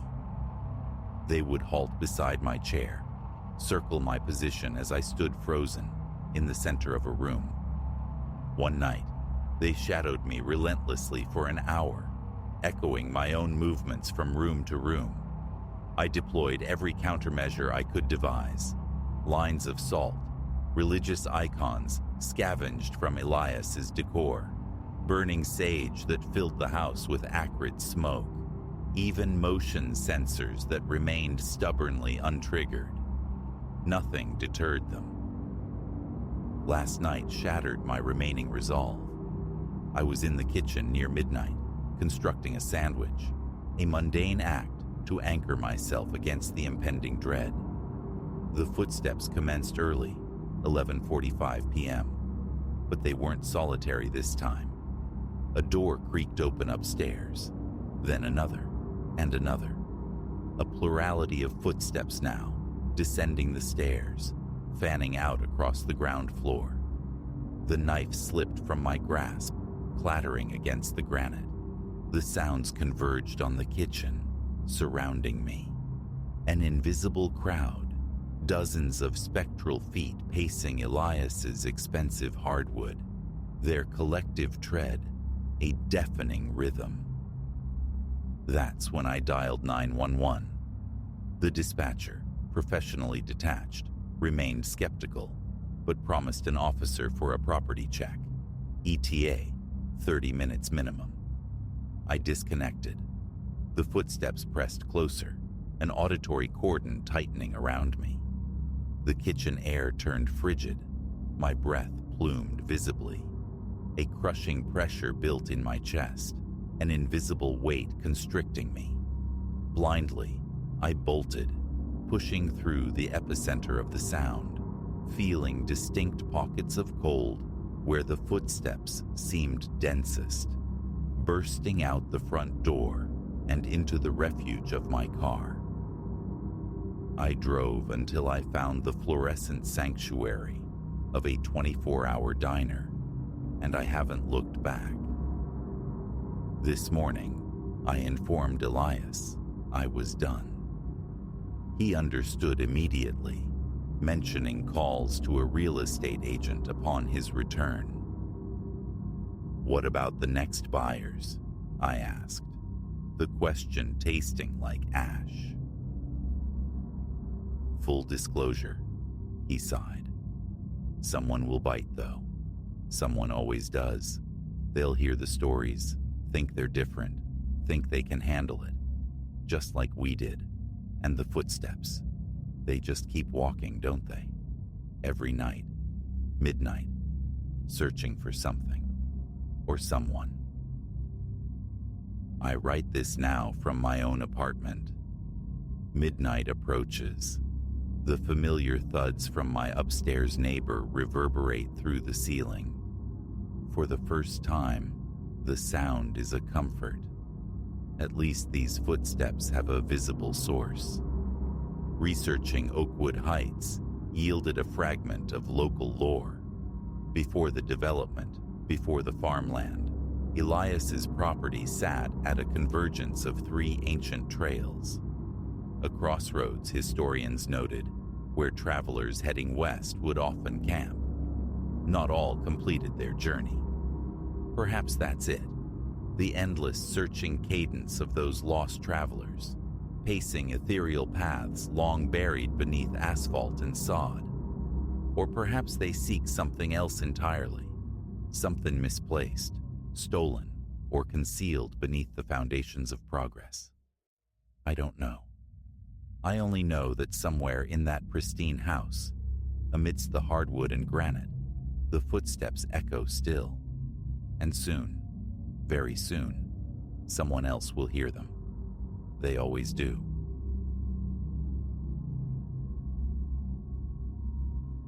The first tremor of understanding hit me when the currency changed hands. Not a king's ransom, just a swollen manila envelope, sliding with practiced stealth between two men whose suits whispered of expense in the cavernous, dust-choked warehouse, doubling as our makeshift haven. In that instant, amidst the stacked crates and the scent of damp plaster, a grim certainty settled. This cataclysm wasn't merely about salvaging lives. For some, it was fertile ground for avarice. I'd thrown my name onto the volunteer roster after the deluge broke our city's heart. A flood of biblical proportions, it had ripped homes from foundations, leaving thousands adrift in a sea of loss, gasping for aid. My motive was simple, perhaps naive: to lend a hand, to stitch together some small fragment of the torn fabric. I hadn't envisioned stumbling into a meticulously woven tapestry of graft, one whose threads would soon tighten around my own throat. Those initial days dissolved into a fever dream of exertion, distributing rations, blankets, solace, guiding the displaced toward fragile shelters, immersing myself in the raw, immediate work of alleviating anguish. The labor stole sleep and strength, yet paid dividends in purpose. A tangible sense of impact warmed me against the chill of despair surrounding us. But then, perhaps a week into the fray, dissonant notes began to sound. Inventories, listing supplies dispatched that never seemed to vanish from our stockpiles. Generous donations arriving, yet leaving no trace in the official ledgers. And perpetually, the silent glide of men in tailored armor, their conversations low, conspiratorial murmurs, lost in the warehouse's echo. At first, denial was my shield. Surely, I reasoned, I was conjuring phantoms, misinterpreting the inevitable entropy that follows catastrophe. Chaos breeds oversight, doesn't it? Yet, a persistent unease coiled in my gut, a cold premonition that refused dismissal. It culminated one evening when I lingered late, organizing a fresh consignment of medical necessities. The vast space felt deserted, mine alone, or so I'd presumed. Then, voices seeped from the cramped office tucked away at the rear, venomous murmurs escalating in volume. Compelled by a dangerous curiosity, I moved, a shadow among shadows, hugging the towering stacks of cardboard. Through the door, left carelessly ajar, I saw them. Marcus Thorne, the architect of our relief operation, his face flushed, and beside him, a municipal figure I recognized from televised addresses, Councilman Davies. "This pittance?" Davies hissed, brandishing an envelope identical to the one I'd seen before. "Have you any conception of the levers I manipulated to reroute those pharmaceuticals here?" Thorne's features tightened, a mask of fury. "It's the maximum we can bleed off currently. The balance follows once the next shipment is liquidated." Liquidated? My veins turned to ice. These weren't commodities. They were offerings, lifelines meant for the flood's ravaged victims. How could they contemplate selling them? A gasp, involuntary, must have escaped me. Two heads snapped towards the doorway. I flattened myself against the cold concrete, my heart hammering a frantic rhythm I feared they'd surely perceive. "Confirm the perimeter." Thorne's voice, tight with command, cut through the silence.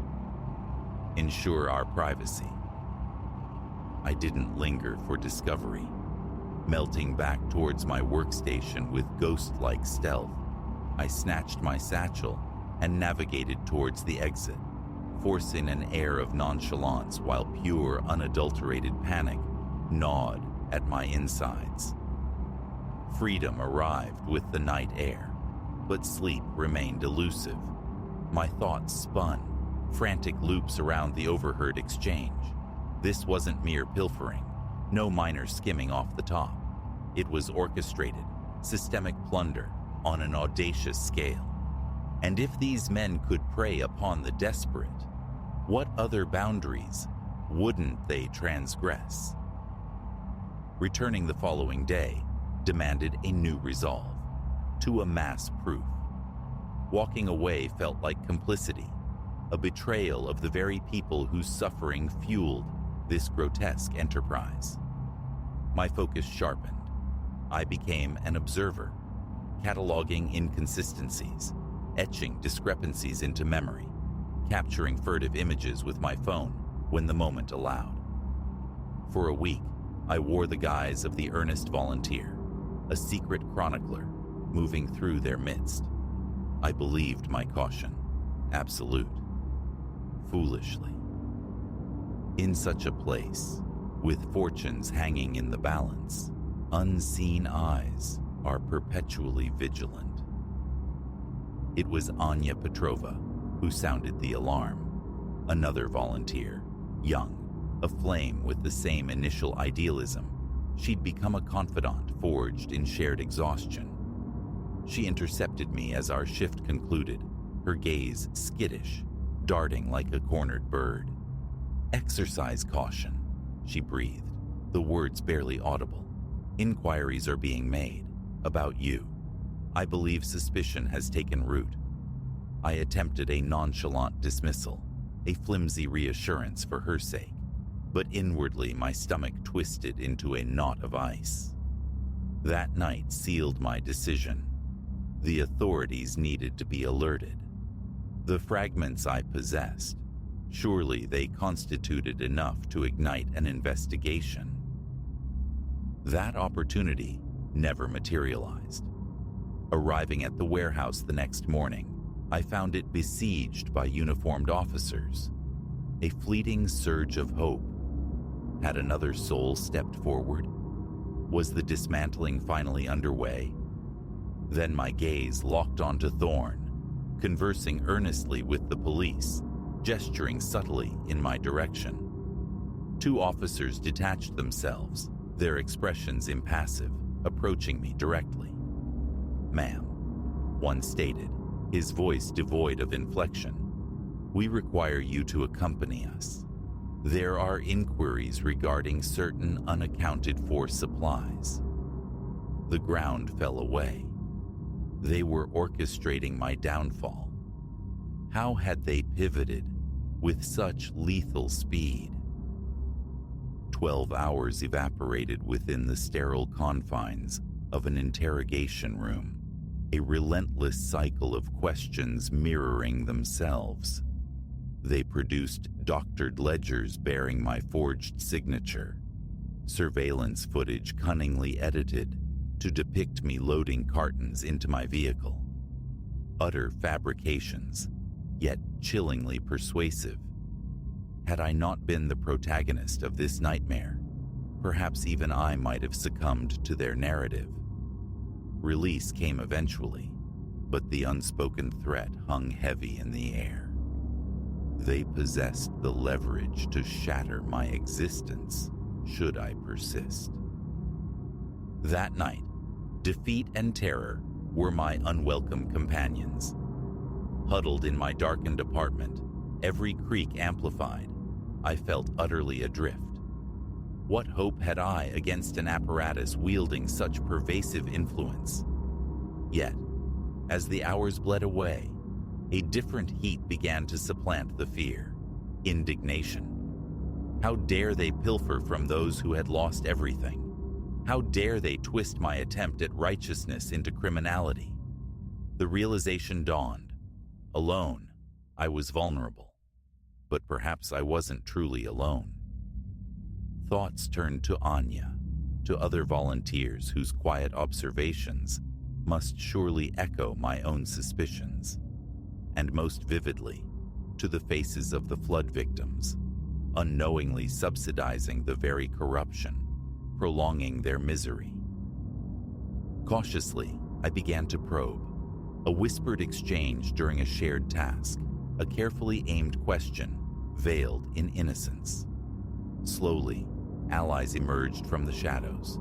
Others who had witnessed anomalies harbored doubts, but remained paralyzed by fear. Together, incrementally, we started constructing a counter-narrative. The path was fraught with peril. Close calls became routine, moments where discovery felt imminent. Returning home one evening to find my apartment violated, systematically turned inside out. Another time, a nondescript sedan shadowed my movements for hours, a silent mobile threat. Fear became a constant visceral companion, a knot perpetually tightening in my stomach. Yet, we pressed onward. We collated evidence, cultivated a network of corroborating voices, and finally, after weeks steeped in anxiety and clandestine effort, we presented our findings to the state investigators. The ensuing inquiry unfolded like a complex shadowed drama, far exceeding my initial grasp. Suddenly, I was navigating meetings with federal agents, delivering sworn depositions, assisting in the meticulous unraveling of a conspiracy whose tendrils reached far beyond our modest relief depot. The flood, it transpired, was merely the visible eruption of a long-festering malignancy. Thorne and his confederates had been siphoning disaster funds for years, a nationwide operation, lubricated by compromised politicians and indebted judges. The scale was staggering, dwarfing my darkest imaginings. The day the arrests commenced felt simultaneously like a hard-won victory and the opening act of a new, more personal terror. From the anonymity of a secure location, I watched news reports broadcasting images of Thorne and the others, faces grim, being escorted away in restraints. Yet, an unsettling certainty remained. Individuals like these possessed tenacious memories and extensive influence. Shortly thereafter, I slipped into the protective custody of anonymity, a new identity, a different city, a life rebuilt from fragments. Occasionally, nostalgia bites, for the connections severed, the past relinquished. But then, I summon the faces of those we ultimately aided, the lives potentially salvaged, by dragging the truth into the unforgiving light. 5 years have now elapsed. The impulse to contribute persists. You might find me ladling soup in a downtown kitchen or sorting donations at a shelter for the unhoused. It's an ingrained need, but experience has etched caution onto my spirit, a heightened awareness of the potential darkness coiled beneath even the most virtuous endeavors. And sometimes, watching news footage of another community reeling from nature's fury, I ponder, are others, right now, engaged in the same perilous struggle I undertook, wagering everything to illuminate hidden wrongs? I can only hope. For if my ordeal imparted one indelible lesson, it's that corruption flourishes in concealment. Driving it out requires the courage of ordinary people willing to become beacons, irrespective of the personal cost. So, if you find yourself bearing witness, if you perceive the rot beneath the surface, do not choose silence. Raise your voice. Resist. The path won't be gentle. It may demand more than you believe you possess, but it is essential, because ultimately, truth possesses an inherent gravity. And who can say? Perhaps someday, thanks to the collective courage of those like us, there will be no shadows left profound enough for the corrupt to find refuge.